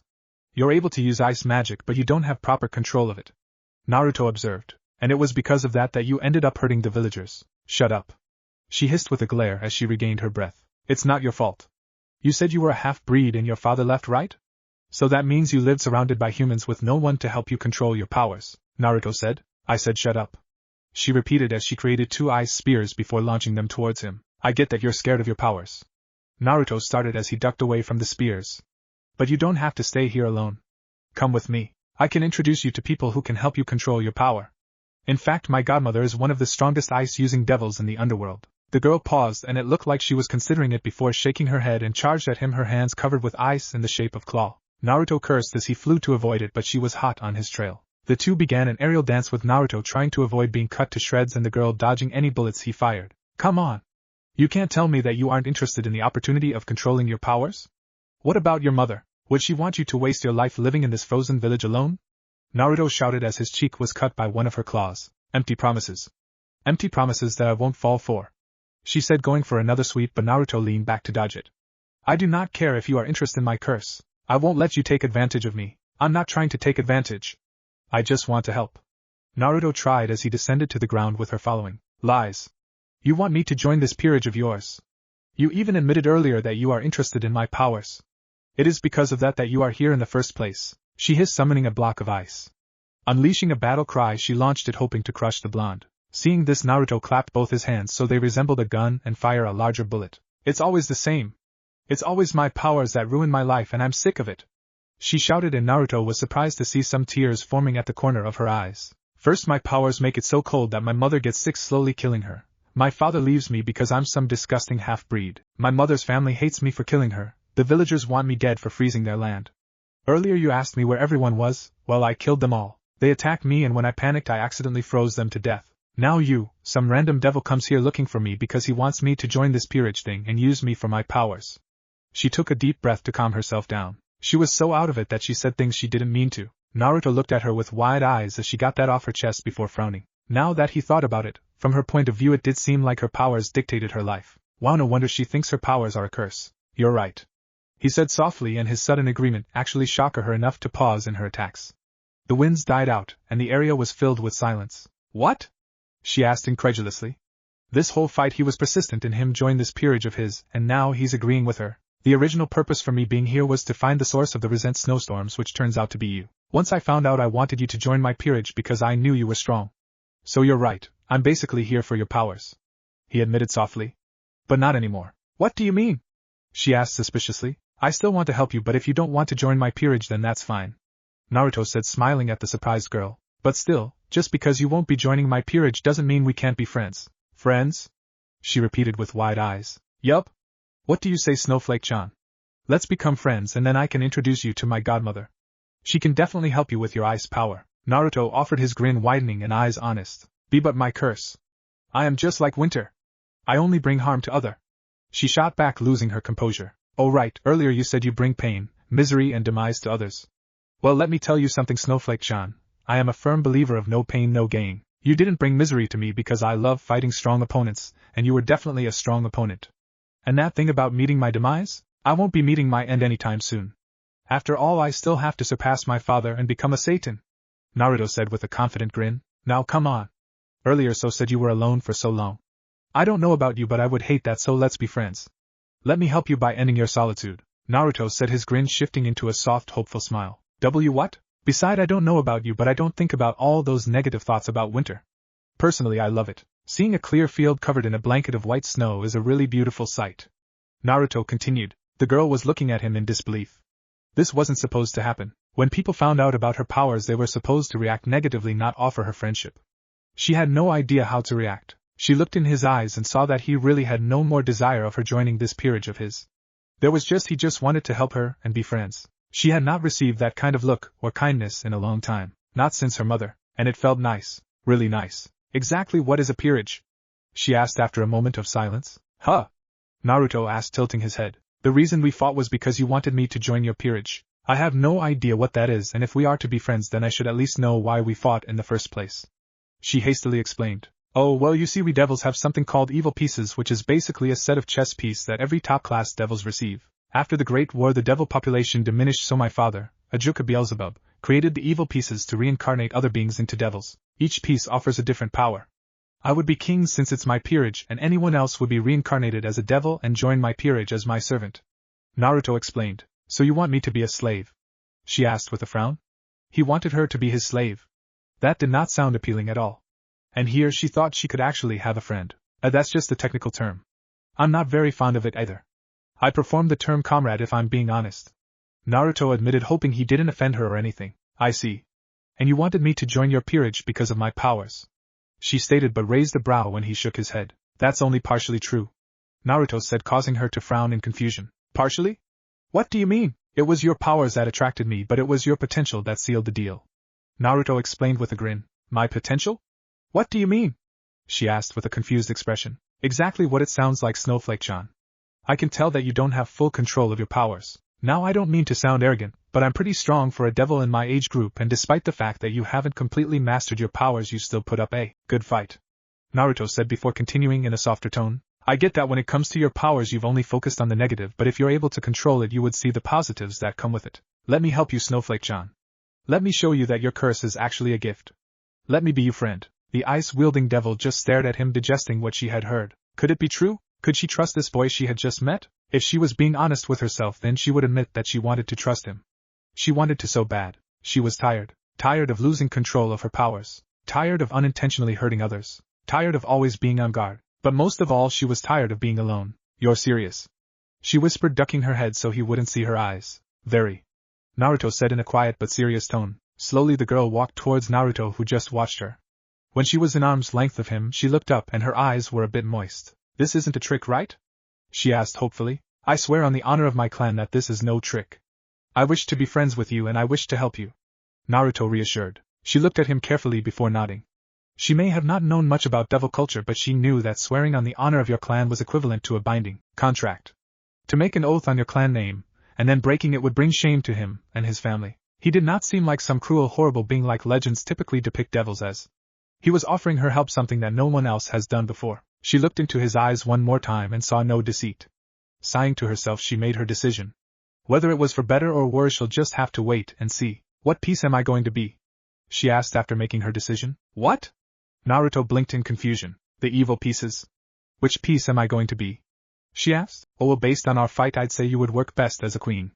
You're definitely strong enough, Naruto answered after he gave it some thought. I see, so how are we doing this? She asked curiously. Doing what? Naruto asked. Turning me into your queen. She simply answered. Oh, well, I would just take out the queen piece and it would have to be touching you. Then wait a minute. Naruto paused his explanation and looked at her with wide eyes. What do you mean turning you into my queen? I thought that was your original purpose. Have you changed your mind? No, but the whole fight started because you didn't want to join my peerage. Now all of a sudden you want to join it?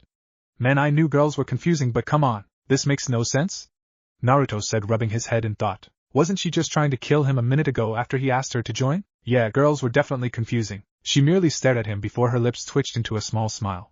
It seems like my new king is quite foolish, she said, shaking her head a bit. Foolish? How am I foolish? Naruto asked with a frown. I have never been accepted by the humans here. Other than my mother, I was seen as a demon, while my father saw me more as trash than a demon. Sprouting these wings did not help me with my image either. But now I know that I am a devil, or at least half devil. My whole life I have had many questions but no answers. And then you show up and have given them to me. She explained as Naruto listened attentively. What am I? Why am I cursed? Why won't anyone help me? Why must I be alone? I have asked myself these questions for years and you have answered them. I did? He asked. As far as he could tell, all he did was try and get her to join his peerage, fight her and then offer her help and friendship. You have showed me that I am a devil, or at least half devil. You have told me that my curse is only a curse if I think of it as such. What's more is that you have offered me a chance to control my powers, something no one has done before. I have never been offered help until today, and I am alone because I chose to be alone. She admitted quietly. I am alone because I have allowed the fear of my powers to control me. She looked into his eyes and Naruto saw determination in them. I am done letting that fear control me. Earlier you asked me if my mother would want me to live alone like this, and I know she would not. If you are offering me help and companionship, two things that I have craved for so long, then it is only fair that I help my new friend as well. Naruto could only gape at her as a full-blown grin spread on her face and her usual cold eyes were now filled with warmth. And my new friend has been looking for people to join his peerage. She finished. Chirp chirp chirp. Eh? was the only intelligent thing Naruto could think of. Again, it seems like me king is more foolish than I thought. She sighed dramatically. So what you're trying to say is Naruto started but she finished it. I will join your peerage if you help me with my powers. She knew it wasn't the smartest move she could have made. She still didn't know much about him, but this seemed like a win-win situation for them both. He would gain an ally and she would no longer be alone. Naruto just stared at her incredulously before speaking in a slow, disbelieving voice. You're serious? Of course I am. This would benefit us both. As long as you keep your end of the deal, I shall serve under you. So what do you say? She asked, amused by his flabbergasted expression. Naruto just looked at her blankly before throwing his head back and laughing. Man, Snowflake-chan, the minute I decide to give up on the idea of you joining, you do this. Something tells me you're definitely going to keep me on my toes, Naruto said as he dug into his pocket. She watched as he pulled out a case. Opening it, he pulled out a chess piece. A queen. Alright, this is your last chance. Know that either way I'll help you control your powers and we'll still be friends. So one more time, are you sure about this? He asked as he stared at her, searching for any doubt. He found none. Well, damn. She was serious. I have already thought about it, and my decision stands. She stated confidently. Alright then, let's do this. He said as the queen piece was engulfed by gold light. He was about to speaking before he blinked as a thought hit him. Smiling sheepishly, he looked at the girl who was watching the queen piece curiously. This might be a bad time to ask this, but what's your name? He asked with an awkward smile, realizing he never asked her. The girl looks at her blankly before smiling a bit. She covered her mouth with her hand and released a slight chuckle. I forgot I never introduced myself. To think this whole time you've been recruiting, and you don't even know my name. To think that earlier today I was all alone, and now I am following such a foolish king. I guess that old saying is true. You never know what tomorrow will bring. She stated. Once again you called me a foolish king. I really hope this doesn't become your catchphrase or something. Naruto deadpanned. Well, my name is not Snowflake-chan like you've been calling me. It's Sylvia. She corrected. Sylvia? Naruto repeated, testing the name. It was a nice name. Yes, Sylvia Lucifuge. Silence. Sylvia Lucifuge. That was her name, and it was her name that shocked him into silence. Or more precisely, it was her last name that shocked her into silence. Lucifuge. He had done his research of devil history, and Lucifuge was a very famous name. Or infamous, depending on how you look at it. The Lucifuge clan was very powerful devils and big supporters of the old Satan faction. More precisely, they served directly under the original Lucifer and his lineage. During the civil war between the old Satan faction and the anti-Satan faction, the Lucifuge was a crucial part of the old Satan army. But more importantly, if Sylvia was a member of this clan, then he had another reason to introduce her to his godmother, who just happens to be a member of the very same clan. Because not only could Grafia teach her how to control her powers, this would also mean that Sylvia had family.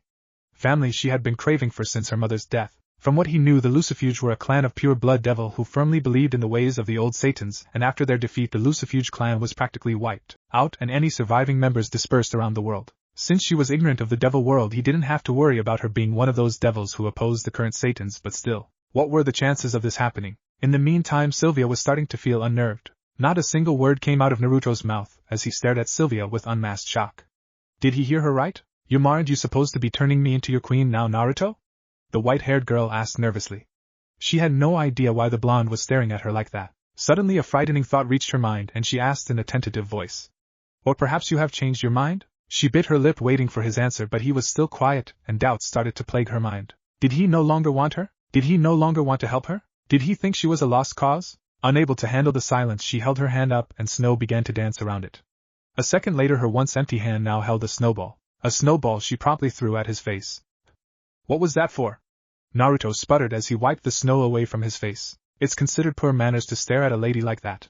She sniffed as he crossed her arms and raising her chin defiantly. This confident pose melted in about 3 seconds before adopting a more nervous one. Why were you staring? Are you having second thoughts about me joining your peerage? Huh? Naruto asked dumbly before his eyes widened. What? Why would you think that? I still want you to join my peerage if you're still willing. Hearing this caused Sylvia to release a breath she didn't even know she was holding. It was strange, she idly noticed, that just a few moments ago she was dead set on refusing his invitation, and now she panicked about the thought of him taking it back. I see, then why are you staring at me like that? She asked with a frown. Naruto thought about telling her before shaking his head. He would keep it a surprise for now. No reason, it's just I can't wait to introduce you to my godmother. Naruto said with a grin. He absent-mindedly wondered how Grafia would react to this. She is the one who can help me, right? Sylvia asked with a hopeful smile. Yup, when it comes to ice she's one of the best. Plus she can help you get a better understanding of devil culture. I can't think of a better teacher for you.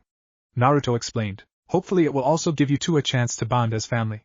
He mentally added before smiling. Anyway, sorry for making you wait. Are you ready for this? He asked as the queen piece began to glow gold and began to hover above his hand. Sylvia stared at the piece for a bit before nodding with a smile. As I'll ever be. Okay then, let's do this. Now give me a second, this is going to be my first time doing this. Naruto said before clearing his throat. I, Naruto Astaroth, ask upon you, Sylvia Lucifuge, to embrace new life as a devil and become my comrade. With this new life, as my queen, rejoice. Sylvia watched transfixed. As Naruto began his chant, the piece floated towards her until it melted into her chest. She gasped when she felt a sudden surge of power before a feeling of exhaustion hit her. She stumbled a bit, but Naruto was there to help her. You okay? He asked her. Yes, just a bit tired. She explained, taking a deep breath. Yeah, your body is just adjusting to the evil piece. Give it a minute, and you'll feel better in no time. Naruto explained. Okay, I think I'm good. Sylvia said after a minute as she took a step back. She held her hands up and seemed to be studying them. I don't look any different, but I defiantly feel a change. Congratulations, Snowflake-chan. You went from a devil/human hybrid into a reincarnated devil. Naruto said with a grin. Why did you call me Snowflake-chan? I already told you my name. The newly made queen asked, tilting her head to the side. We're going to be friends, right? Well, sometimes friends make up nicknames for each other. Besides, it suits you. Not only is your hair white as snow, but no two snowflakes are identical. Just like a snowflake, you're one of a kind. Naruto explained with a smile. For some unknown reason, Sylvia felt her cheeks heat up. Was that a compliment? It sounded like one. Unsure of how to respond, she remained silent. Now that that's taken care of, are you ready to go? He asked gleefully. He finally had his first peerage member. Not only that, but his first member happens to be a total badass ice-wielding queen. Yup. He hit the jackpot. Take that, Serorg. Go where? Sylvia asked with a confused frown. Now that she thought about it, they kind of jumped the gun. They did not really talk about what they would do after she became his queen. All she knew was that she was to serve under him as his servant, although he did say he preferred the term comrade. To my house, of course. Naruto said as if it was obvious. Oh, are we going there to visit your godmother? She asked curiously. We can if you want, but I thought we'd get you settled in your new home first. Naruto said, looking at the sky, therefore missing her shocked expression. New home? She repeated. What do you mean by that? What do I mean? I mean that once we move you into my family's house, one can meet my godmother. Naruto said as though she should know this. I'm moving into your family's house? She asked, still not getting it. Of course, where else would you go? Naruto asked, perplexed. I didn't think I'd go anywhere. I thought I would continue to live here while I visited your home, or you would visit me. Sylvia exclaimed. She had lived in this village her whole life, and while it may have been filled with angry and scared villagers, she was still apprehensive about leaving. I thought you said you hated being alone? Why would I leave my new queen alone when my family has a perfectly fine house that has more than enough room for another? Naruto countered. Wouldn't your parents mind having a complete stranger living in their home? The white-haired queen asked hesitantly. They had just met today, and he already invited her to live in his house. While she was not the most adept at this kind of things, she had a feeling that this was not a normal occurrence. It's perfectly fine. In fact, most devils have their peerage live in the same place as them. My father's peerage has been living in his house years before I was born, Naruto explained. I see. Sylvia said as she took a glance at what was once her home. The idea of leaving it was strange. She had grown up here, and while it was filled with painful memories, she also had some happier ones with her mother. Speaking of which, are we leaving now, or do we have some spare time? She asked. Sure, we have plenty of time, so no rush. Pack what you need and do what you have to do, and then we'll head out. Naruto said with a grin. Thank you, she said with a grateful smile before turning around. If she was leaving, then there was one thing she had to do first. After walking through the barren streets, she finally reached her destination. It was an old, worn-out one-floor home. She did not enter through the door, instead walking around the building towards the backyard. Once there, she continued her path until she reached her destination. Underneath a large tree that was dead due to the cold was a small makeshift grave. And etched on the grave were the words, Jundo Shiryuki, a loving mother with a soul as pure as snow. Hello, Kachan. Sylvia muttered as she stared at the grave. It's been a while since my last visit, and a lot has changed. She took a deep breath before kneeling down in front of the grave as she tried to organize her thoughts. First of all, I want to apologize. I know that my behavior must have disappointed you. I let myself wallow in sorrow. I know it's not much of an excuse, but it is all I have. But something happened today, and I am done making excuses. I have met someone who is willing to help me with my powers. She continued, smiling a bit in the end. I don't know if you knew this, but apparently I am half devil, but I have been reborn as a full devil. I was a bit surprised when I found out, and it made me feel more of a monster than I originally did, but my new friend told me to accept myself powers, devil heritage, and all that comes with it. I'm no longer running away, Ka-chan. I am going to live my life like you would have wanted. She explained as she stood up. She was startled when she felt a hand rest on her shoulder. She turned to see it was Naruto. Hello Shiryuki-san, my name is Naruto Astaroth, and I'm Sylvia's new friend. I just thought I should let you know that you no longer have to worry about your daughter, Naruto said as he bowed to the grave. She's under my care now, and you can be sure that I'll take good care of her. I guess this is goodbye Ka-chan, I'll be leaving this village soon doing who knows what. Sylvia said. If you're curious, we'll be having kick-ass adventures, Naruto said with a grin. Sylvia stared at him blankly before shaking her head a bit in amusement. Well, there you go Ka-chan, apparently I'll be having kick-ass adventures as my new king so elegantly put it, she said with a small smile. She bowed her head and remained silent for a few minutes. Alright, I'm ready, she said as she raised her head. You sure? You don't have any bags or anything, Naruto said, pointing out her lack of luggage, but she just shrugged. I really don't have anything of value, to be honest, she explained, causing Naruto to nod. Alright then, I guess we better go. It's getting pretty late, Naruto said as he looked at the setting thought before a thought hit him, and he paled. Is something wrong? She asked, noticing how pale he got all of a sudden. Yeah, I just realized how long I've been here, he answered. And that is a problem because? She trailed off, wondering why he looked so frightened. Well, truth is today is my birthday. My family and friends are probably waiting for me back home, but I've been out all day looking for you. No doubt my mom's worried, and when she gets worried she gets violent, Naruto said as a shiver ran down his spine. His mom was so going to kill him. I see. Well, if it's any consolation, happy birthday, she said. Besides, I'm sure they will understand once you tell them what happened. Thanks, Naruto said with a small smile, but he was still scared. His mother believed in the hit first ask questions later method. Oh well, no use in prolonging the inevitable, Naruto thought as he raised his arm and his family crest appeared in front of them. What is this? Sylvia asked curiously. The last time she saw a circle like this they exploded around her. Transport circle, think of it like a shortcut, Naruto said as the circle began to glow a bright golden light. Interesting, she said as she studied the circle in front of them. Well, let's get going, Naruto said as he grabbed her hand and walked towards the circle. Once they touched it, their bodies seemed to have phased through it. Once they completely entered the seal, it disappeared, leaving behind the frozen village. Beelzebub Manor, where the hell is he? An irate Kushina shouted as she paced around the room, swinging her arms around frantically. Kushi-chan, maybe you should calm down, Ajuka said, trying to get his wife to settle down. Big mistake. Calm down? Are you telling me to calm down? Our baby has been missing all day. In fact, you should be just as worried as me, you jackass. I am worried, but it won't do us any good to get all worked up. Remember, I sent the rest of my peerage to go look for him, Ajuka said, but again all that did to was anger her more. Well, excuse me for being worried. In case you didn't know, my only child is currently missing, and we have no idea where he is. As his mother, I think I am well within my rights to be a little worried. Of course you are, but still, he was interrupted but his wife. So don't go telling me what to do, Ajuka. I don't care if you are a Satan, I will kick your ass. Now excuse me, I'm going back to worrying about my son. And with that, Kushina continued her worried pacing, wondering where her son is. Ajuka decided to sit on a couch and remained silent, hoping to avoid his wife's wrath. Hopefully the rest of his peerage would be able to find Naruto soon, or Kushina would soon get physical. Sitting down on another couch in the same room was Surzex and Grafia, whom Kushina-chan is as scary as always, Surzex said with a smile as he watched his best friend get chewed out. True, but as a mother worried about her son, it is well in her rights to be worried, Grafia supplied as she calmly sipped a cup of tea. True, I wonder where Naruto-chan is though, Surzex said. From what I heard earlier from Seroge-sama, it appears that Naruto-sama went out on something called a peerage hunt. The silver-haired woman answered. A peerage hunt? What's that? Surzex asked curiously. According to Seroge-sama, it appears that Naruto-sama was a bit downtrodden, that both he and Ria-sama were able to find members for his peerage while he has not. It would appear that he had made a vow to find someone by his birthday, and today is his deadline. Grafia answered as she set her cup down on the coffee table in front of them. Ah, so his rival was able to beat him, and now he has to catch up, Surzex said with a nod, as he knew about the two boys' rivalry. So it would appear, Grafia answered stoic-faced. Why the hell are you two so calm?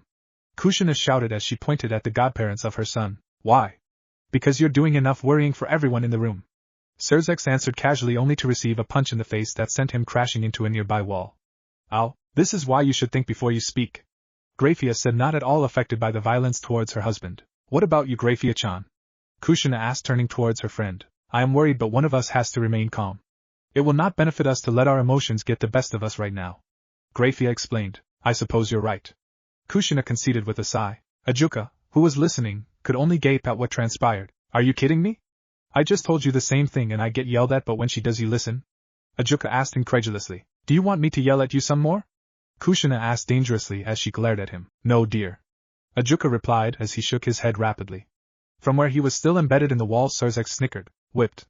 The red-haired Satan muttered, but loud enough for Ajuka to hear. With a tick mark forming on his head, He calmly picked up a vase that rested on a nearby corner table. Without sparing a glance, he threw the vase, smirking when he heard Surzek's yelp of pain. "Ow! What the hell, Ajuka-kun? You know that it's against the bro code for one bro to hit another bro below the belt." Surzek wheezed in pain. "I'm not your bro, Ajuka." Deadpan. It was hard to tell whether Surzek's tears came from Ajuka's quick dismissal or from the pain he was in. It was at that moment that a golden seal with the Astaroth symbol appeared, and in a flash of light 2 kids were standing in the room. "Naru-chan," Kushina explained as she lunged for her son, pulling him into a bone-crushing hug. "Hi-ka-chan," Naruto gasped out as his face turned blue from lack of oxygen. "Kushina, I know you're happy that he's safe, but you're killing our son," Ajuka pointed out. Kushina blinked at his words before glancing at her son, whose head was slumped and wasn't moving.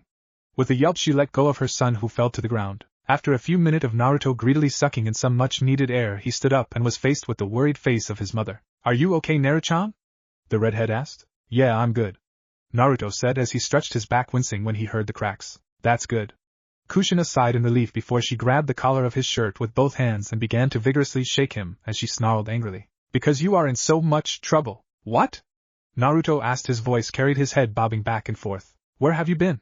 Do you have any idea how worried I was?" "3IKNE explain," Naruto said, starting to get really dizzy. "Kushina, maybe you should let him go so he can explain," Ajuka suggested. Kushina paused in her actions and stared at her husband for a bit before shouting.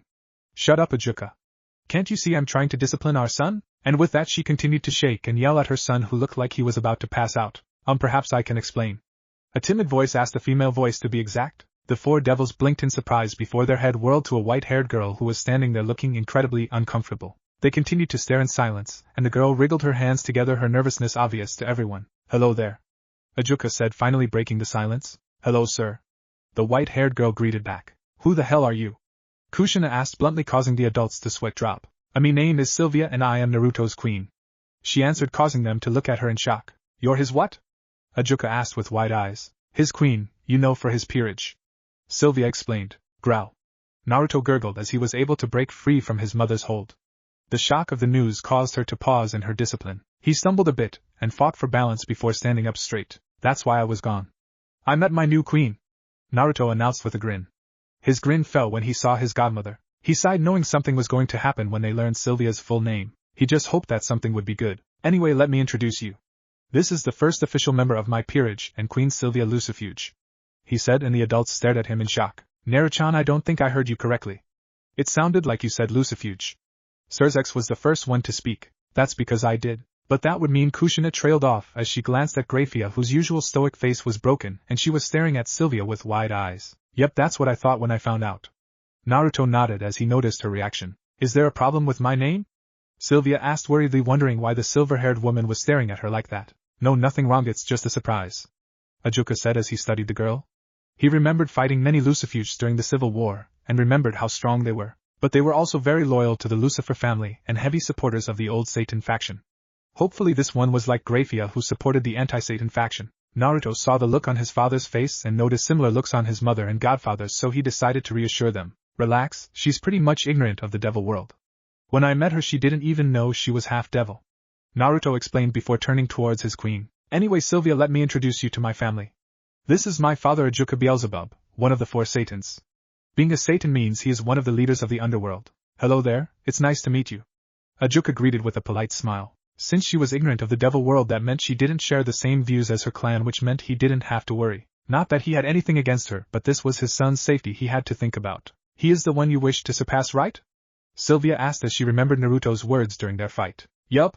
The blonde nodded as his father smirked. "Better keep up your training, kid. You're about 100 years too early to think you can beat me. I'm a Satan for a reason," he taunted good-naturedly. "Whatever you say, old man, just wait until I kick your ass," Naruto grumbled before turning to Kushina. "This is Kushina Astaroth, my mother." "Hello, Sylvia-chan, it's nice to meet you." Kushina greeted with a smile, and in her typical fashion she ignored all formalities and hugged the startled girl, who had no idea what to do. "Hello, ma'am," she greeted, not sure if she should return the hug or not. "The other redhead is my clown of a godfather, Surzek," Naruto said, waving a dismissive hand towards Surzek. "To introduce me to your new friend like that. How cruel of you, Naru-chan." Surzek muttered in a depressed voice as he fell to his hands and knees, a dark aura hovering above him. "Oh yeah, and he's a Satan like my dad," Naruto added as an afterthought in the same indifferent tone which made the dark aura around Surzek grow. "How can you show just praise to your father but be so indifferent towards me?" the red-headed Satan asked, but no one paid attention. "Is he okay?" Sylvia asked worriedly as she was freed from Kushina's hug. He's fine. Naruto and Ajuka said in sync, more than used to Surzek's antics. Now time to introduce you to my godmother. Naruto said, causing her eyes to snap to Grafia, who was still staring at her in surprise. She is the one who can help me? Sylvia asked, hope in her voice. Like I said, when it comes to ice magic she is one of the best. Sylvia, say hello to Grafia Lucifuge. Naruto said, watching her carefully. Sylvia was about to speak but paused when she heard the woman's last name. Eyes widening, she stared at Naruto. Did you just say? That's right, Lucifuge. The very same devil clan that your father was most likely a part of. Naruto explained. But that would mean, she trailed off, unable to finish the thought. That you have family? Naruto finished as they turned to Grafia, who took a step towards them. Naruto, Grafia started. She was so shocked by this that she forgot to use honorifics like she usually does. Is she really a part of my clan? I'm not 100%, but I'm almost positive that she is. She told me that her father was a devil but left when she was younger. Lucifuge isn't a common name in the human world. It's too much of a coincidence. Well, let's find out. Ajuka said as he appeared by Sylvia's side, who jumped in surprise not seeing him move. Without warning, he pulled out an empty syringe and stabbed her in the arm. Oh. What was that for? Sylvia asked, scowling in annoyance. Who the hell just stabs a syringe in someone they just met? Sorry, but I needed a blood sample. It will help tell us if you really are related to Grafia. Ajuka apologized, but he didn't look sorry at all. He waved his arm and a small magic circle similar to Naruto's appeared in front of him. The circle began to glow as Ajuka reached into it and pulled out a strange-looking machine and a vial of blood. Now all I have to do is out both yours and Grafia's blood sample in this thing, and it will do a quick scan telling us if you're related. Ajuka said as he placed both vials in the empty slots of the machine. Everyone just stared at him strangely. Ajuka-kun, do you have a blood sample of Grafia-chan? Surzek asked the question they were all wondering. Don't ask such stupid questions, Surzek. I have it to ensure my family's safety. You never know when an imposter will show up to try and do something. Ajuka answered as though it was obvious. But the answer did not make the strange looks go away. So do you have all of our blood samples? Naruto asked curiously. Of course I do, everyone but Surzek. Ajuka answered as he pushed a few buttons on his scanner. Eh? Why don't you have any of mine? Surzek asked before a grin broke on his face as he pounded a fist in his open palm. Ah. I get it. Ajuka-kun must have so much faith in our bond of friendship that he would never fall for an imposter. Something like that. I don't need to worry about any Surzek's imposters because no one will be able to reach the level of stupidity that you do. Ajuka answered plainly, still working on the scanner as it began to beep. So cruel. This must be where Naruto-chan gets his lack of respect for me. Surzek muttered as he curled up in a corner with a rain cloud over his head. No, it comes naturally. Naruto corrected as the cloud above Surzek began to rain. I thought you said Satans were the leaders of the underworld. Sylvia asked in confusion. They are why? Naruto asked, tilting his head. And he is one of these Satans? Sylvia asked with a furrowed brow as she pointed to the sulking Surzek. Yup, but seems too immature to be a leader. Sylvia gave her honest opinion. Unfortunately, Surzek heard, and this only added to his depression as lighting began to shoot from the cloud. Not only Ajuka-kun and Naruto-chan but the new girl too. He muttered. Grafia ignored her husband in favor of watching Ajuka as he worked. Ajuka continued to fiddle with his scanner until his eyes widened a bit. Well, Albesh really is a member of the Lucifuge clan. Ajuka said as his scanner vanished in a flash of light. Looks like you've found yourself a wayward clansman, Grafia. I see. Was all she could say. She turned to look at the girl who was watching her cautiously. For the first time in who knows how many years, Grafia was stumped. She had no idea what to do in this situation. During the Civil War her family sided with the old faction Satan, and for a while so did she. However, she did not fight for the old Satans because she believed in their way but because it was her loyalty to her family. But as time went by she soon found that she did not agree with her clan, so she left to join the Ant-Satan faction. She knew that by doing this she would be exiling herself from her family, but she chose to fight for what she believed in and made her own family. She made do with the fact that she would forever forsake her clan, but here before her was a blood relative who, like her, did not share the original ideals of the Lucifuge, and she had no idea how to react. The two Lucifuge settled into a staring contest, unsure of what to do. Off on the side, Kushina rolled her eyes and huffed in annoyance. She snuck up behind Sylvia and pushed her into the older woman, who caught her out of instinct. Geez, Grafia-chan, you find a long-lost relative, and you just stand there. Kushina sighed in exasperation. Kushina-sama, that was highly unnecessary. Grafia said as she helped Sylvia regain her footing. But look at her, Grafia-chan. She's a long-lost relative. She's practically your little sister. Kushina gushed with a smile. Naruto watched with wide eyes as Grafia did something he never saw before. She blushed. Sure, it was only a slight coloring of her cheeks, but she was definitely blushing. Little sister? A slightly flustered Grafia thought. It sounded nice. The only sibling she had was her younger brother, who she had lost contact with after she betrayed the Lucifuge, and while she cared about him he was a bit clingy with her. And not in the adorable little sibling never wants to live their older sibling clingy, but the more creepy I will not share you with anyone, you are mine clingy. The closest she had to a sister was her best friend Kushina, and while she could be as immature as a little sister, it was not the same thing. Technically Rias was her sister-in-law, but Surzex hogged any and all time with the little red head. Whenever she watched the interaction between her husband and his sister, she couldn't help but feel a little jealous. She looked at the white-haired girl in front of her, and imagined what it would be like to have a little sister, and she found it to be a pleasant thought. Besides, she is family in a way, and I cannot turn my back on family when they need help. She thought to herself, now that you two know each other, I was hoping that you could do a favor for me, Oba-chan. And if I remember correctly, if not, sorry.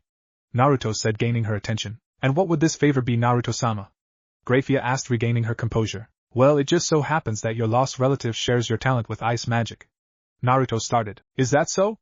Grafia asked with a raised brow. Yup, the only problem is that she has trouble with her control. I see, and what would you like me to do about it?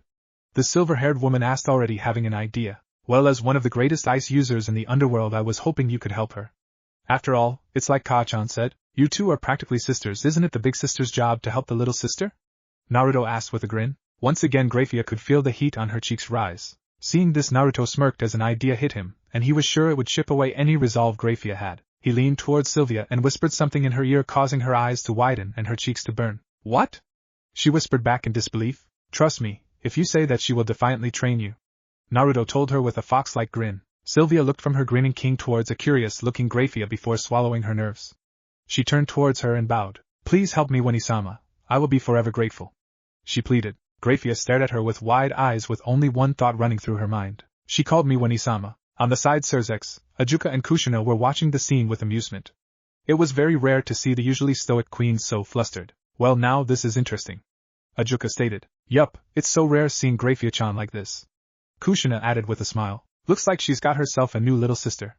Surzex added with a grin. Speaking of which, have you noticed that happy look whenever the word sister was mentioned? Ajuka asked. You're right, I guess she has something in common with Surzex. Kushina mused, causing the crimson-haired Satan to look at them curiously. Oh? And what would that be? You're both sis-cons. The husband and wife stated with a straight face. YHHH? Yup, while you are open with your creepy obsession with you sister. Ajuka started. Grafia seems to be a closet sis-con. His queen finished. But I'm not a sis-con. Surzex insisted. Whatever you have to tell yourself to sleep at night. Ajuka said, not even looking at his friend who began to sulk. Back with the others, Grafia coughed into her hand as she tried to control her blush. She noticed Naruto snickering to himself and made a mental note to re-educate him in etiquette, as it was very impolite to snicker at a lady. It had nothing to do with the fact that he was laughing at her embarrassment. Nope, nothing at all. Naruto-sama is my godson and I care deeply for him. As his queen, you are expected to stand by his side and help him whenever he is in need of it. As one queen to another, I am more than willing to help you prepare for your future responsibilities, including how to control your powers. Grafia answered. Thank you? Sylvia whispered with a grateful smile. Also, Grafia continued gaining their attention. They noticed how she avoided making eye contact with the younger Lucifuge. Both Kushina-sama and Naruto-sama have made valid points about us being family, so if you wish to continue addressing me as Wani-sama, I have no objections to it. Back with the others, Ajuka smirked while Kushina giggled into her hand. Oh yeah, definitely a closet sis-con. Kushina whispered her husband, who was nodding in agreement. Sylvia stared at Grafia in shock. The only reason she called her Wani-sama in the first place was because Naruto told her to. She thought it would be a one-time thing. She was silent as she thought about it. The only family she ever had was her mother, but she remembered watching some of the other children in the village interact with their older siblings and remembered the envious feeling she felt as she watched. Plus, they were family, so being sisters wasn't that much of a stretch. She was silent for a moment before mentally shrugging. One of the reasons she was so depressed was because she was all alone with no family, and now all of a sudden she finds family. Who was she to look a gift horse by the mouth? In that case, I am in your care. Please take care of me, Wani-sama. Sylvia said with a smile and bow. Technically you are under Naruto-sama's care, but I am more than willing to help. Grafia corrected, but she also had a small smile. Naruto slung an arm around Sylvia's shoulders, grinning happily as he watched the scene before him. See? I told you things would work out. Aren't you glad you joined my peerage after all? Sylvia rolled her eyes, but she still had a soft smile on her face. Although I was a bit reluctant at first, I can't find it in myself to regret my decision. And to think just a few moments ago you were so against the idea of joining my peerage that you hurled a bunch of ice spikes at me. Naruto said, as if the risk of getting impaled was a normal occurrence. What was that about hurling ice spikes? Kushina asked with a frown. Sylvia averted her eyes to the ground while Naruto grinned without a care. When I first met Sylvia, she wasn't exactly thrilled to meet me. She thought I was just using her for her powers and attacked me. We fought for a bit, then we talked, and she agreed to join. Naruto said, giving them the short story. I see. Any particular reason that you attacked my son? Ajuka asked with a raised brow. Sylvia looked up to see all the adults staring at her, which did nothing to calm her nerves. Well, when I first saw him, he said he was interested in my powers, and I have always been self-conscious when it comes to my powers. Before meeting him, anything involving my powers always resulted negatively. Because of this, I got a bit defensive, and we ended up fighting. She explained, hoping she wouldn't upset them. Do these negative feelings have anything to do with your lack of control? Grafia asked. Yes, my powers were pretty much active since birth. At first it only started with lowering the temperature around me. Then it started to affect the weather around the village. It began to snow, and every now and then I would experience a sudden burst of energy, I guess is the best way to explain. Whenever that happened, a blizzard would hit the village. As the years went by, the village was met with a permanent winter, the cold and frost slowly killing them. As you can guess, they did not take too kindly to this, so they tried to kill me in hopes of ending the cold I brought. Sylvia informed. And where were your parents during this time? Kushina asked with a frown. She couldn't help but feel sad for the young girl before her. My mother was always there for me. She did not care about my powers. However, like I said, the temperature began to drop the moment I was born. She was exposed to the cold for so long that it was slowly killing her. Eventually she died, and her family disowned me, saying I killed her. Sylvia answered as guilt and sadness filled her eyes. And your father? I'm guessing he is your devil parent? Serzex asked. Hi, my mother was human, so he is the devil. He abandoned us shortly after my birth. He said he did not want anything to do with the disgusting half-breed. I never understood it before until Naruto told me I was a devil. Sylvia explained. And do you know his name? Grafia asked with narrowed eyes. No, I don't. My mother never told me his first name, only that his last. I'm not sure why. Sylvia shrugged. You say that your powers began to develop since birth? Ajuka asked with a pensive expression. Yes, my mother said the temperature began to drop only a few hours after my birth. It was only a few days later that she realized that I was actually responsible for the sudden cold spell somehow. How strange. Ajuka muttered as he rubbed his chin thoughtfully. How is that strange? Naruto asked. It's very rare for someone to unlock their powers at such young age. The fact that she did only a few hours after her birth is basically impossible. Ajuka explained as he studied Sylvia. Beelzebub-sama is correct. Most members of the Lucifuge clan unlock their magical powers around 7 years of age. I myself unlocked my powers when I was a 5, but I was considered a prodigy among our clan. I have never heard of a case of someone using their magic a few hours after birth. Grafia agreed. So what you're trying to say is? Naruto trailed off, wondering what they meant. The only thing he was able to pick up was that Sylvia seemed to be some kind of prodigy, or something. What they mean is that Sylvia activating her powers so young is almost impossible. The only thing I can think of is that an outside source triggered it and forced her to unleash her magic. That could also explain why she has trouble with her control, because she activated it prematurely. Her lack of guidance is another contribution to her lack of control, but seeing as she grew up in a human village, that is understandable. Serzex added his opinion. I agree with Serzex's theory about an outside source. But what could it be?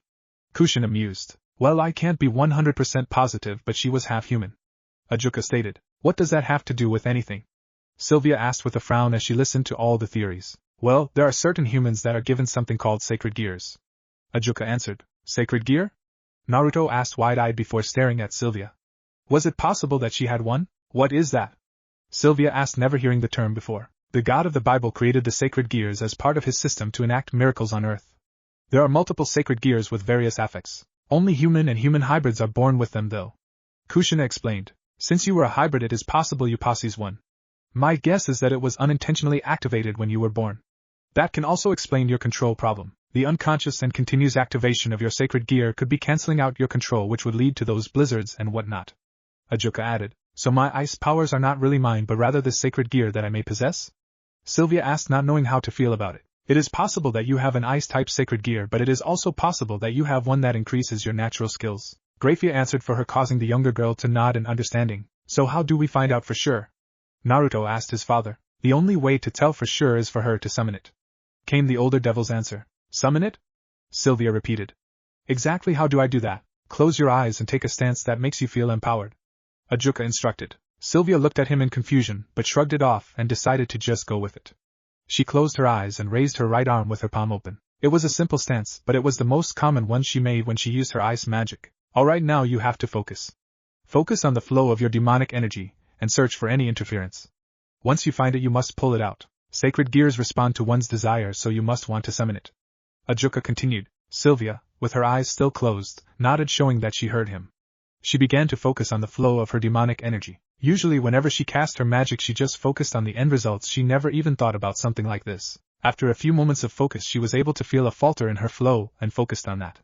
She tried to pull it out but found it difficult. Remembering Ajuka's words, she began to think about what it is that she desired, and what she desired was control. She wanted to finally be able to control her power, and this sacred gear was in her way. The others watched her as her power began to spike and a white aura surrounded her. The temperature in the room began to drop and her eyes suddenly snapped open as a flash of light surrounded her, forcing the others to close their eyes. Did I do it?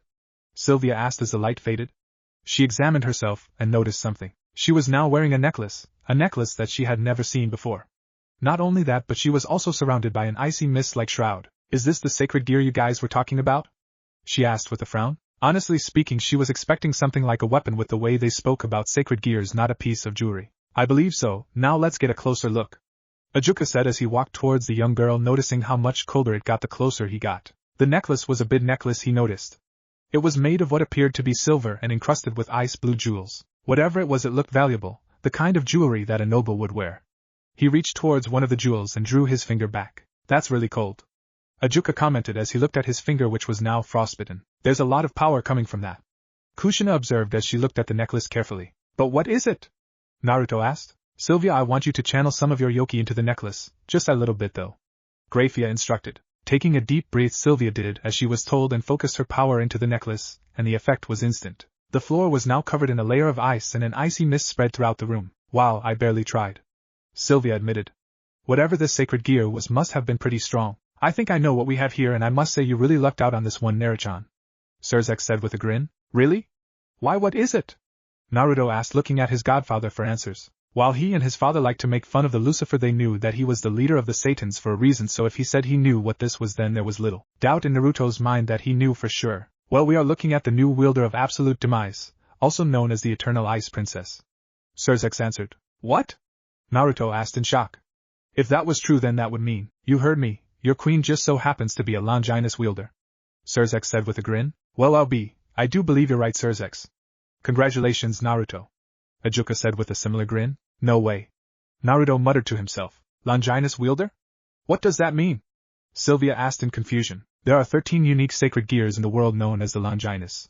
They are so strong that they are capable of killing a god. Ajuka explained. Really? Something like that was with me this whole time. Sylvia asked, shocked that she had something so strong. Yes, in fact the absolute demise was the thing responsible for the Ice Age. Kushina added. So now that we know what was responsible for your lack of control, we can begin your training. Grafia said. Thank you, Oni-sama. Sylvia said with a smile. She took a quick glance at her king and her smile widened. Just this morning she expected her day to follow the normal pattern of loneliness, and now she finds herself surrounded by people who not only are unafraid of her abilities but are also willing to help her with it. Not only that, but she found family, and it was all thanks to her king. She heard Naruto saying that his goal was to surpass his father, and she made a silent vow that she would help him along the way in any way possible. As for Naruto, he could only watch with a huge smile. Today was definitely the best birthday ever. He gained a new friend.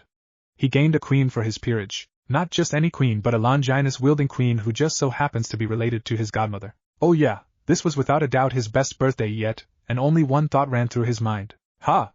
My peerage only has one member, and it's already this kick-ass. Suck on that, Serorg. A blurred figure was running through the forest, barely making a sound as his feet hit the ground. The moonlight slipped through the tree leaves, revealing a man with shoulder-length silver hair. The man wore black pants and a dark gray open jacket with the sleeves torn off. The man came to a sudden stop and took a few sniffs into the air before growling as his face twisted in frustration. Damn it, he muttered before continuing on his path. Why was the man running? The answer was rather simple. He was a stray devil. What that meant was that he was considered a criminal within the underworld and would be killed on sight. Hoping to avoid that fate, he escaped into the human world, but it looked like that wasn't going to be enough. Must we continue this game of tag? A bored voice from his side asked, surprising him. Wide eyes he turned and saw a young man casually running by his side. He had spiky blonde hair and blue eyes. He wore an orange and black jacket over a dark blue shirt and a pair of black jeans. Mizuki, for leading a coup within the peerage of your king and killing him, you are sentenced to death. The blonde said, glancing at the glaring man now named Mizuki. And what if I resist? He jeered as he went to kick the blonde, who merely stepped out of range from the blow. If you resist? Well, that would just make my night a little more difficult, but it won't change things. Your time on Earth ends tonight. The blonde shrugged. A cocky one, aren't you? Mizuki sneered as he lunged towards the blonde, but again his pursuer sidestepped out of the way. Maybe. The blonde idly commented as he blocked one of Mizuki's punches before driving his fist into the stomach of the silver-haired man. Gah! He grunted in pain before he went flying until he crashed into a nearby tree. Recovering himself, Mizuki released a growl as he leapt towards the blonde, only to stumble back when the blonde's foot slammed into his jaw. Now you said you were going to resist? At least try and make this challenging. the blonde scolded. Damn Bastak. Mizuki was interrupted as his opponent's knee drove into his gut before a right hook connected with his face. Name calling? Really? That's just plain rude. The blonde scolded in a tone that was seriously pissing Mizuki off. Damn punk thinks he's some kind of big shot. Smug little prick, I knew someone was following me and now it's time to pounce. Mizuki thought with a smirk. Well, you think you're something, huh? Well, it looks like your arrogance is about to cost you. He taunted, causing the blonde to raise a brow. You haven't been able to land a hit on me yet, but I'll bite. How is my arrogance going to cost me? He asked, tilting his head to the side, his calm tone causing Mizuki to grit his teeth in frustration. What did it take to get a rise out of this guy? You knew the reason I'd become a stray was by leading a coup. You know I have allies and yet you come here by yourself? Well, it's about to cost you. Now. Attack. He shouted. Chirp, chirp, chirp. Was something supposed to happen?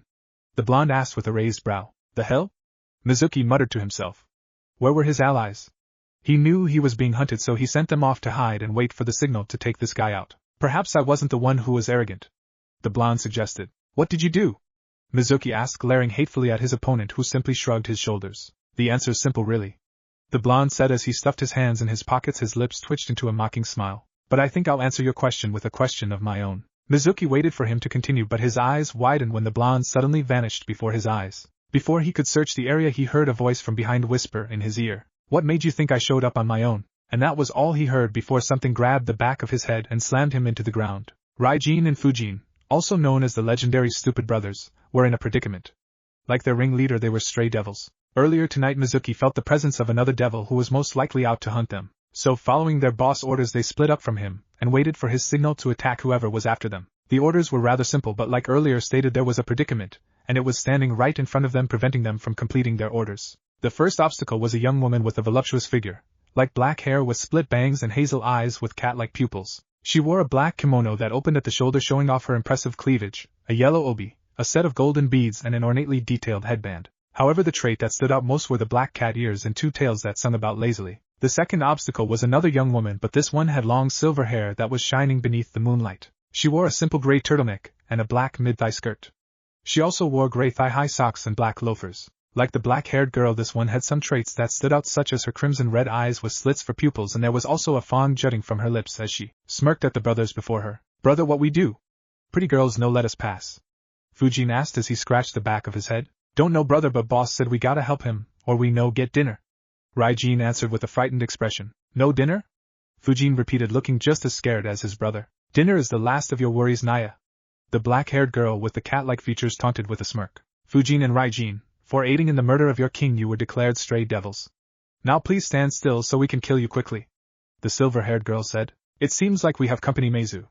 A man with shoulder-length, wild dark brown hair and dark eyes. He wore a rebreather that covered the lower half of his face and a large clawed gauntlet on his right arm. He also had on a camouflage suit with bandages around his waist, dark-colored, knee-length sandals and a ragged black cape. So it would seem Gozu.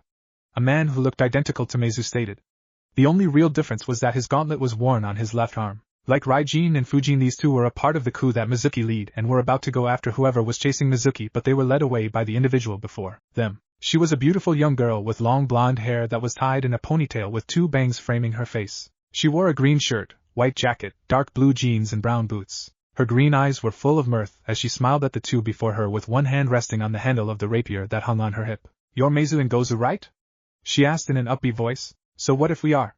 Meizu asked, eyes narrowed at the girl in front of him. Well, if you are, then I'm afraid I have some bad news. She informed them. And what would that be? Gozu asked as he shifted in place, watching her carefully. Tonight's the night you're going to die. She answered with a smile. Die? You have some nerve, you bitch? Oboro snarled, his voice slightly distorted from his rebreather. Oboro was a young man with spiky black hair and dark eyes. He wore a yellow jumpsuit stitched up along the middle. He also had a sash tied around his face with two holes cut out for his eyes. That's some big talk from one girl. Kaguri added. Kaguri looked a lot like Oboro but with brown hair. He wore the same exact jumpsuit, and the sash around his face had no holes cut into it. It's 3 against 1, lady. We're a little late on our orders, so if you leave now we'll forget about this ridiculous conversation. Mubi offered. Like the other two before him, he wore the same jumpsuit and rebreather. His black hair was low-trimmed and the cloth around his face had a hole cut out on the left eye only. Oboro, Kaguri and Mubi were stray devils. They had helped Mizuki kill their king and were now on the run. When Mizuki felt the presence of someone following them, they followed his orders and hid themselves until they were given the signal to attack. However, before they received that signal, they were cut off by some girl they'd never met before who had told them she was here to kill them. The girl was beautiful, no doubt about that. Her hair, that was as white as snow, was partially tied up in the back in a long bun and fell behind her shoulders while a strand fell between her ice blue eyes, and parted on the left side of her head by a blue, star-shaped hair clip. She wore a white kimono with large sleeves and a long hem with a pale yellow-green obi wrapped around her waist which was attached to a large, pale purple bow on her back. 3-on-1 you say? I don't see how that is relevant. Because in the end all of you will cease to exist, she explained in soft voice. Her eyes were cold as she stared them down. That's some big talk. Oboro growled. Not really. She countered, still looking at them with a calmness that unnerved the three of them. It is simply fact. All right, I've had enough of this bitch, Kaguri stated. Although his eyes were covered you could practically feel the glare he was throwing her way. I say we kill her, agreed, came Oboro's immediate response. Whatever, let's just get this over with. We're already behind time, Mubi said. I do not mean to brag, but you do not stand a chance against me. My king has done his research on your group and you three have no real talent in combat, she stated, causing their anger to rise. What was that? Oboro hissed in outrage. Have I offended you? She asked, tilting her head. If so, I apologize, it was not my intention, I was merely stating facts. Your three specialize in illusions to stall your opponents, and wait for them to tire out or for your allies to finish them off. That type of tactic will not work on me. That's it. Time to die. Oboro growled as he made a hand sign followed by his two allies. The white-haired girl watched evenly as an army of clones emerged from the ground. She raised a brow at the army, far from impressed. She couldn't feel any heat coming from them, so it was obvious that they were simple illusions. Sighing, she shook her head a bit. Did she not just warn them that this sort of tactic would not affect her? Oh well, it would seem she would have to show them how serious she was about them having no chance against her. So now that you know that backup isn't showing up, are you still going to resist? The blonde teen asked as he caught Mizuki's kick before swinging his around before slamming him onto the ground beneath him. I doubt that your friends can handle my boys. They'll be here in a matter of seconds, Mizuki said, getting back up as he tried a sweep kick only for his opponent to jump out of its way. Seems you're a stubborn one, the blonde commented before pointing a finger towards Mizuki. Zero, he said before firing a blast of golden demonic energy from the tip of his finger. Mizuki's eyes widened before he jumped out of the way. He had no intention of getting hit by that attack. He closed his eyes briefly as a dust storm kicked up from the explosion. When his eyes opened, he only saw the first for a second before it crashed into his nose. Closing your eyes during battle, rookie mistake, the blonde commented. Screw you, Mizuki shouted as he clutched his nose. Damn, it was definitely broken. You'll pay for that, so you say, his opponent drawled as Mizuki charged. He unleashed a blur of kicks and punches, but no matter what he did, he couldn't land a hit on his damned opponent. You know, when I was given this mission, I expected more from you, the blonde stated as he ducked a punch and hit Mizuki with an uppercut. Mizuki staggered back, but his opponent grabbed his wrist, spun around, and threw him over his shoulder. Damn it! Stop mocking me, Mizuki shouted as he got back on his feet. This blonde was seriously pissing him off. Not only could he not get a hit, but the way he talked, so casually, like he was no threat whatsoever. Mocking you? How am I mocking you? I'm just speaking the truth, the blonde in orange said, sounding confused at Mizuki's accusation. Stop talking to me like that, Mizuki growled out as his teeth grew fangs and his muscles bulged. You know, I am starting to wonder how someone with your level of strength was able to kill your king, he continued. If he noticed Mizuki's anger, then he was doing a good job of ignoring it. Wait till I get my hands on you, I'm going to cave your skull in, Mizuki swore as his nails grew into claws and his ears became pointed. You know, most stray devils go solo, but you worked hard to maintain your group, and I think I know why. It's because you're too weak to do anything by yourself. Shut the fuck up, Mizuki said, his patience officially gone. Orange fur grew on his skin as well as black stripes. Oh, so you were originally a tiger yokai before you were reincarnated? The blonde asked with a raised brow and a somewhat interested look. I never had to reveal this form before, but for you I'll make an exception, Mizuki said with a malicious grin. Well, then I feel special, the blonde said in a sarcastic tone, and Mizuki's anger returned full force. Stop acting so nonchalant, you bastard, he said as he charged. He started with a forward charge, but he suddenly vanished with his new speed boost. The blonde merely blinked before a shadow from before engulfed him. Looking over his shoulder, he saw Mizuki with a savage grin with his hands clenched together raised over his head. Bye-bye, he said as he brought down his hands, creating a large dust explosion from the impact. Don't think I'm done yet, he said as he leapt into the air. His claws glowed with demonic energy, and he began to make multiple slashing motions, creating an onslaught of crescent-shaped blades bombarding the spot where he left his opponent. Die, die, die, die, die, he chanted under his breath, his eyes filled with dark glee. Stopping his attack, he landed back on the ground, threw his head back and laughed. Ha ha ha ha! I told you I would kill you, he said, unable to contain his joy. Joy that was promptly destroyed when he heard a familiar and unwelcome voice. You know, you jumped to conclusions too soon, he heard from behind. Slowly turning his head with an expression of disbelief, Sitting on the branch completely unscratched was his blonde opponent. How? He muttered, unable to comprehend what he was seeing. How are you uninjured? Easy, you missed. What? He muttered, unable to see how he could have missed. I don't understand what's so hard to understand. I am unharmed because you missed, he said as he jumped off the branch and landed on the ground, creating a small dust cloud at his feet. Who the hell are you? Mizuki finally muttered as he was starting to feel nervous. No matter what he tried, nothing hit this guy. He was starting to realize that this was no ordinary kid. I suppose I've forgotten to introduce myself. Let's fix that now, the blonde said as he offered a mock bow before grinning. The name's Naruto Astaroth. Mizuki's eyes widened at that name. His opponent before him was none other than T, the son of Beelzebub? He said. Naruto Astaroth was a well-known name in the underworld. The only child of Ajuka Beelzebub, he was a rising star among the younger devils. However, about 5 years ago he left the underworld in order to find others to join his peerage. Yeah, I was on my way home, but I was given the request to eliminate you, and since I was around the area, Naruto trailed off. It doesn't matter who you are, Mizuki said, trying to steal his nerves. Once my men get here, you're done. Like I said, who says I came here alone? My peerage is out there taking out your goons, Naruto said dismissively. Please. Mizuki scoffed, finally regaining his composure. You may be the brat of a Satan, but I bet you're all talk. Have you already forgotten how ineffective you've been? You haven't landed a single hit. Naruto deadpanned. Now then, I think it's time to finish this. Mizuki swallowed his nervousness as the wind around them began to shift. A golden aura surrounded Naruto, and the increase in strength he felt was unnerving him. Just wait till my men get here, Astaroth. I'm sure your peerage stands no chance against my group. Mizuki tried again. If things kept going at this rate, then his only chance of survival was for his men to get here so they could use numbers to their advantage. You think so? Naruto asked, his voice laced with amusement. Well, I'm sorry to tell you this, but your boys have no chance against my group. Ouch. Fuijin shouted as he was kicked in the jaw by the silver-haired girl. Brother! Raijin shouted in concern before glaring at the girl. Why you being mean? I already told you. We're here to kill you, she simply stated. By the way, you might want to look behind you. Why? Raijin asked with a frown before turning around in time to receive a knee to the face. Oh, I'm not done yet, Naya, the black-haired girl said as she landed on the ground and did a quick spin to hit him with a heel kick to the gut, causing him to stagger back. Seeing that he was still open, she followed with 3 quick punches to his ribs, and finished with a kick to the side of the head. Bad kitty. Stop, hurt brother. Fuijin shouted as he charged at the cat-like girl, only to get cut off by his silver-haired opponent. Sorry, big boy, but you're dealing with me, she said, unleashing a flurry of devastating kicks. The legendary Stupid Brothers.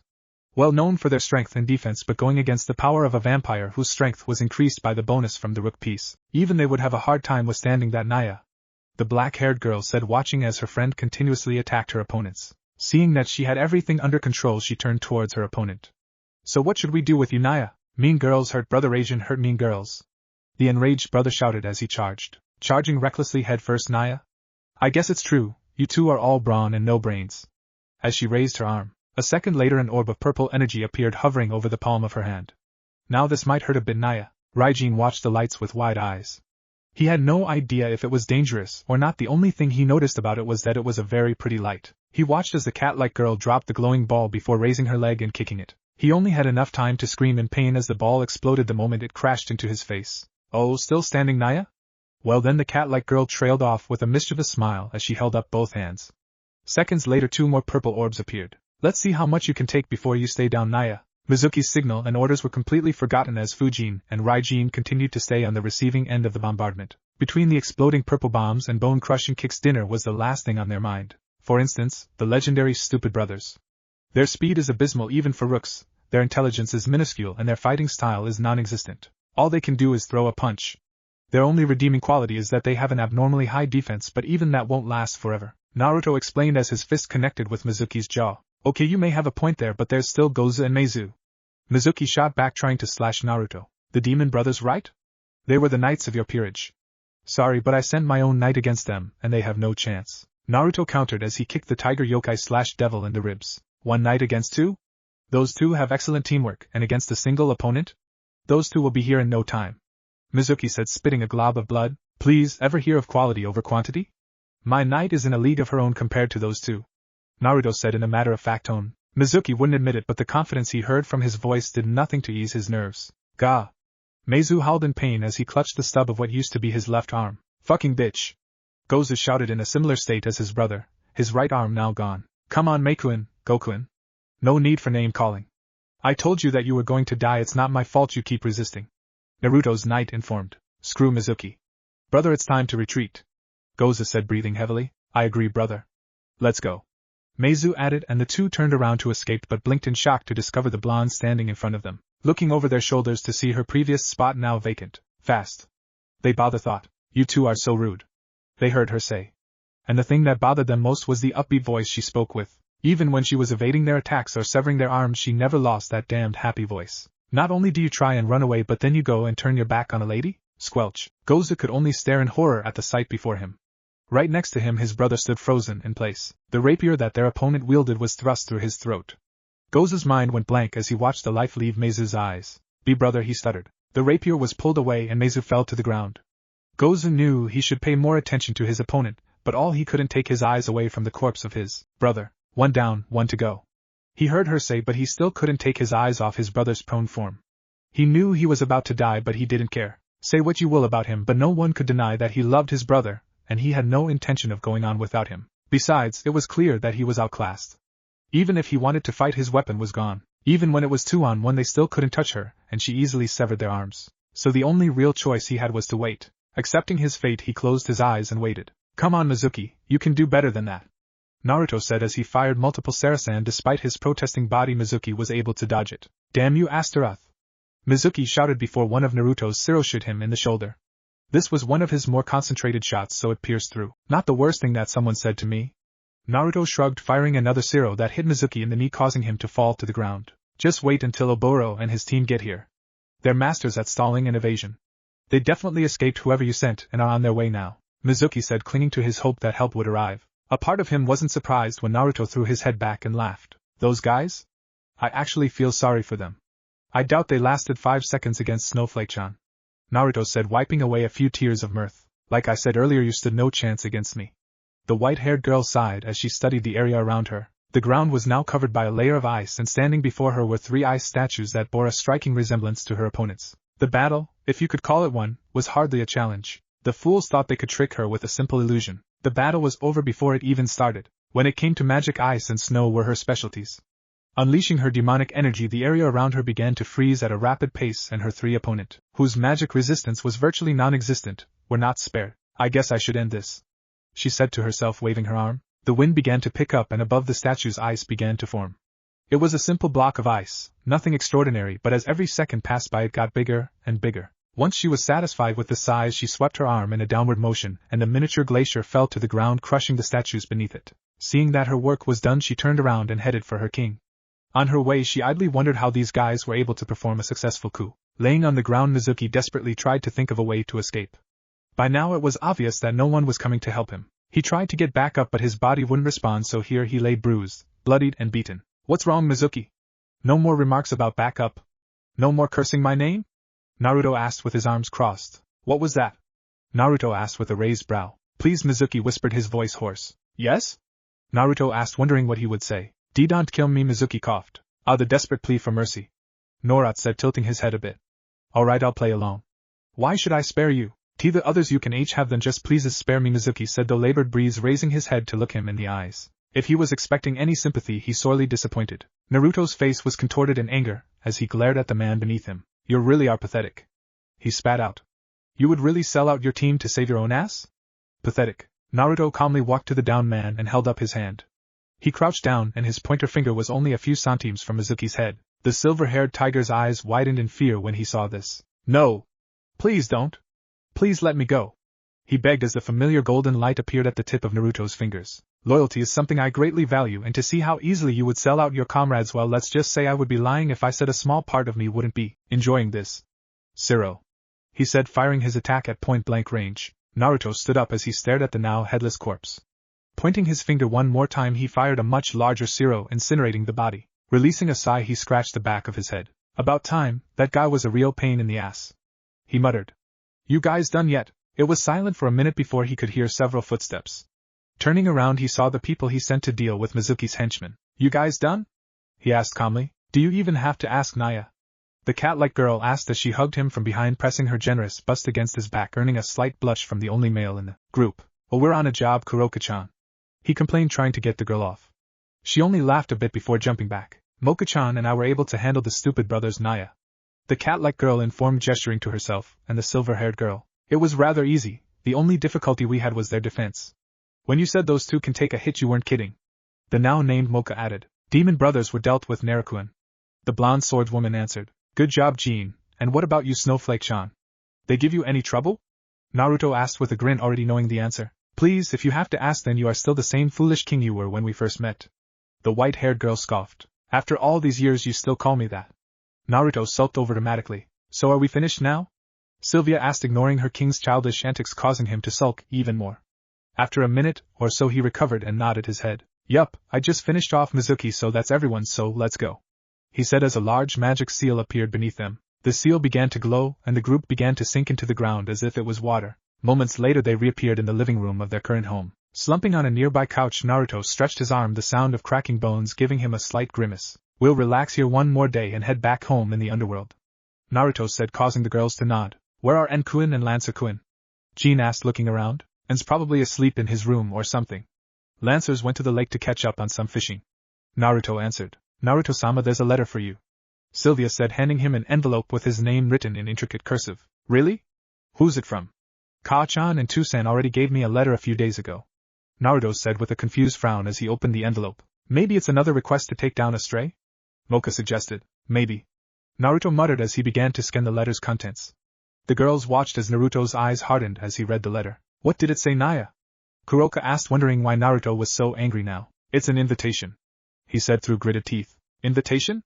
Jean repeated, causing him to nod. To the wedding of Riser Phoenix and Rias Gremory. Weddings. Exactly what was a wedding? In simplest terms, it was a ceremony that celebrates the love between man and woman. So could it still be called a wedding when the woman is forced to marry the man despite how much she hates him? In Naruto's opinion, the answer would be no.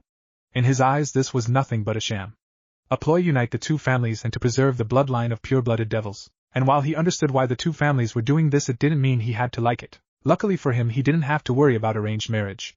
His parents would never force that on their son. Ajuka's parents originally wanted him to marry a pure-blood devil who was a member of one of the 34 pillars. However, he fought back with everything he had to pursue his relationship with Kushina, an extra devil. His parents had always disapproved of his relationship with the red-haired queen, but Ajuka stuck with his heart and married who he wanted to, and they were giving Naruto the same choice. Rias Gremory was unfortunately not as lucky. A few years back, her parents signed up a marriage contract with the youngest son of the Phoenix family, a young man named Riser. Naruto had 2 words to describe that man: arrogant douche. However, his opinion meant nothing in the matter. When Rias found out about it, she was devastated and did whatever she could do to get out of the contract, but based on the invitation he received, he guessed her attempts were futile. And now he had to sit back and watch the girl he saw as a sister throw away her happiness to marry a man she hated for the good of her family. Stuffing his hands in the pockets of his suit's blazer, he walked through the halls of Phoenix household in search of the bride-to-be. There was currently a party being held to celebrate the engagement.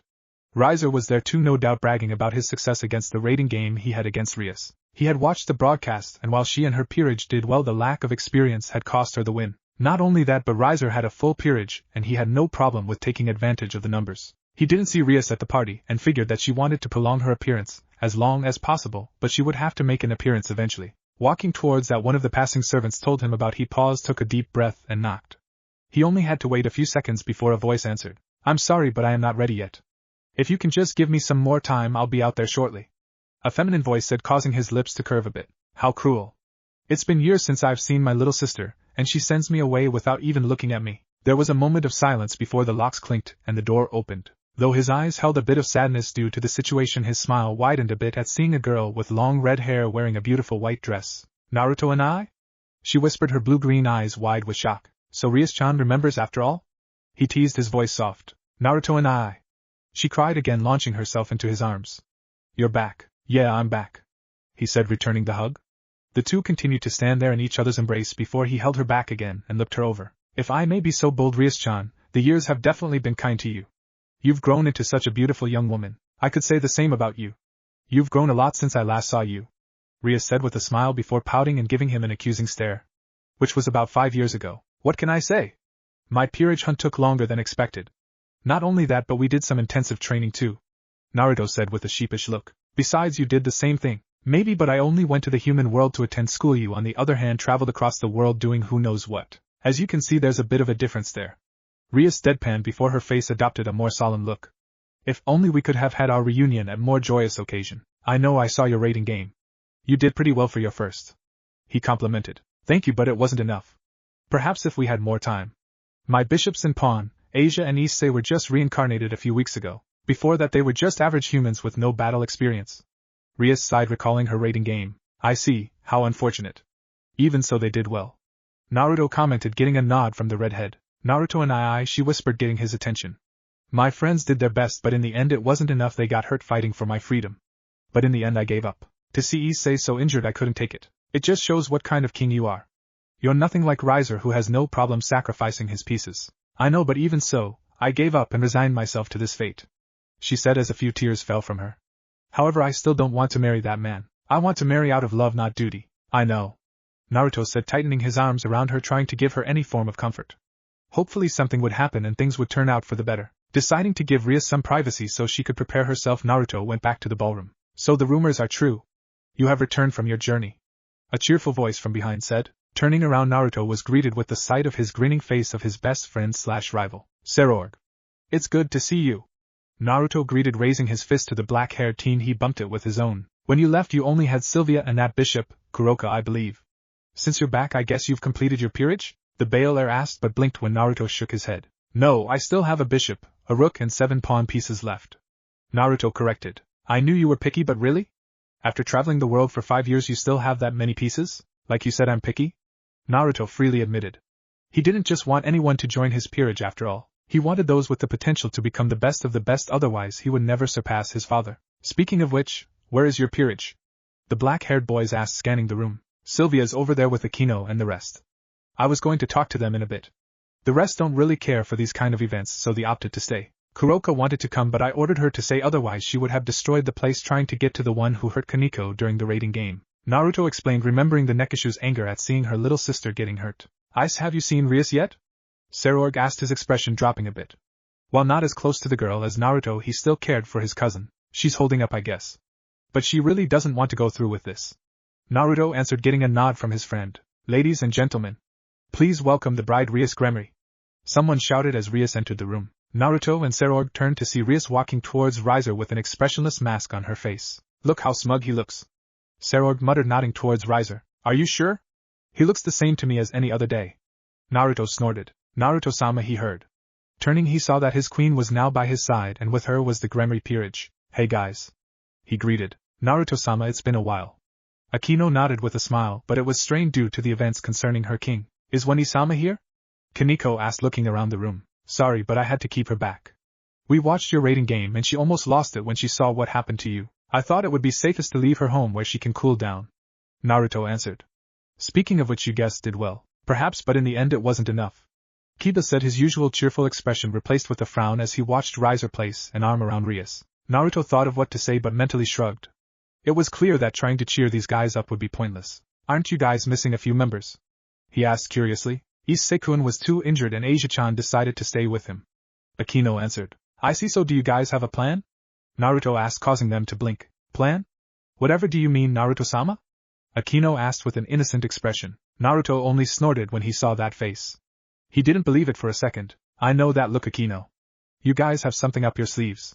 He said bluntly. Well, Grafia-sama might have given us a warning that something might happen. Akino admitted. I see, can you elaborate on this something? All she said that it was Lucifer-sama idea.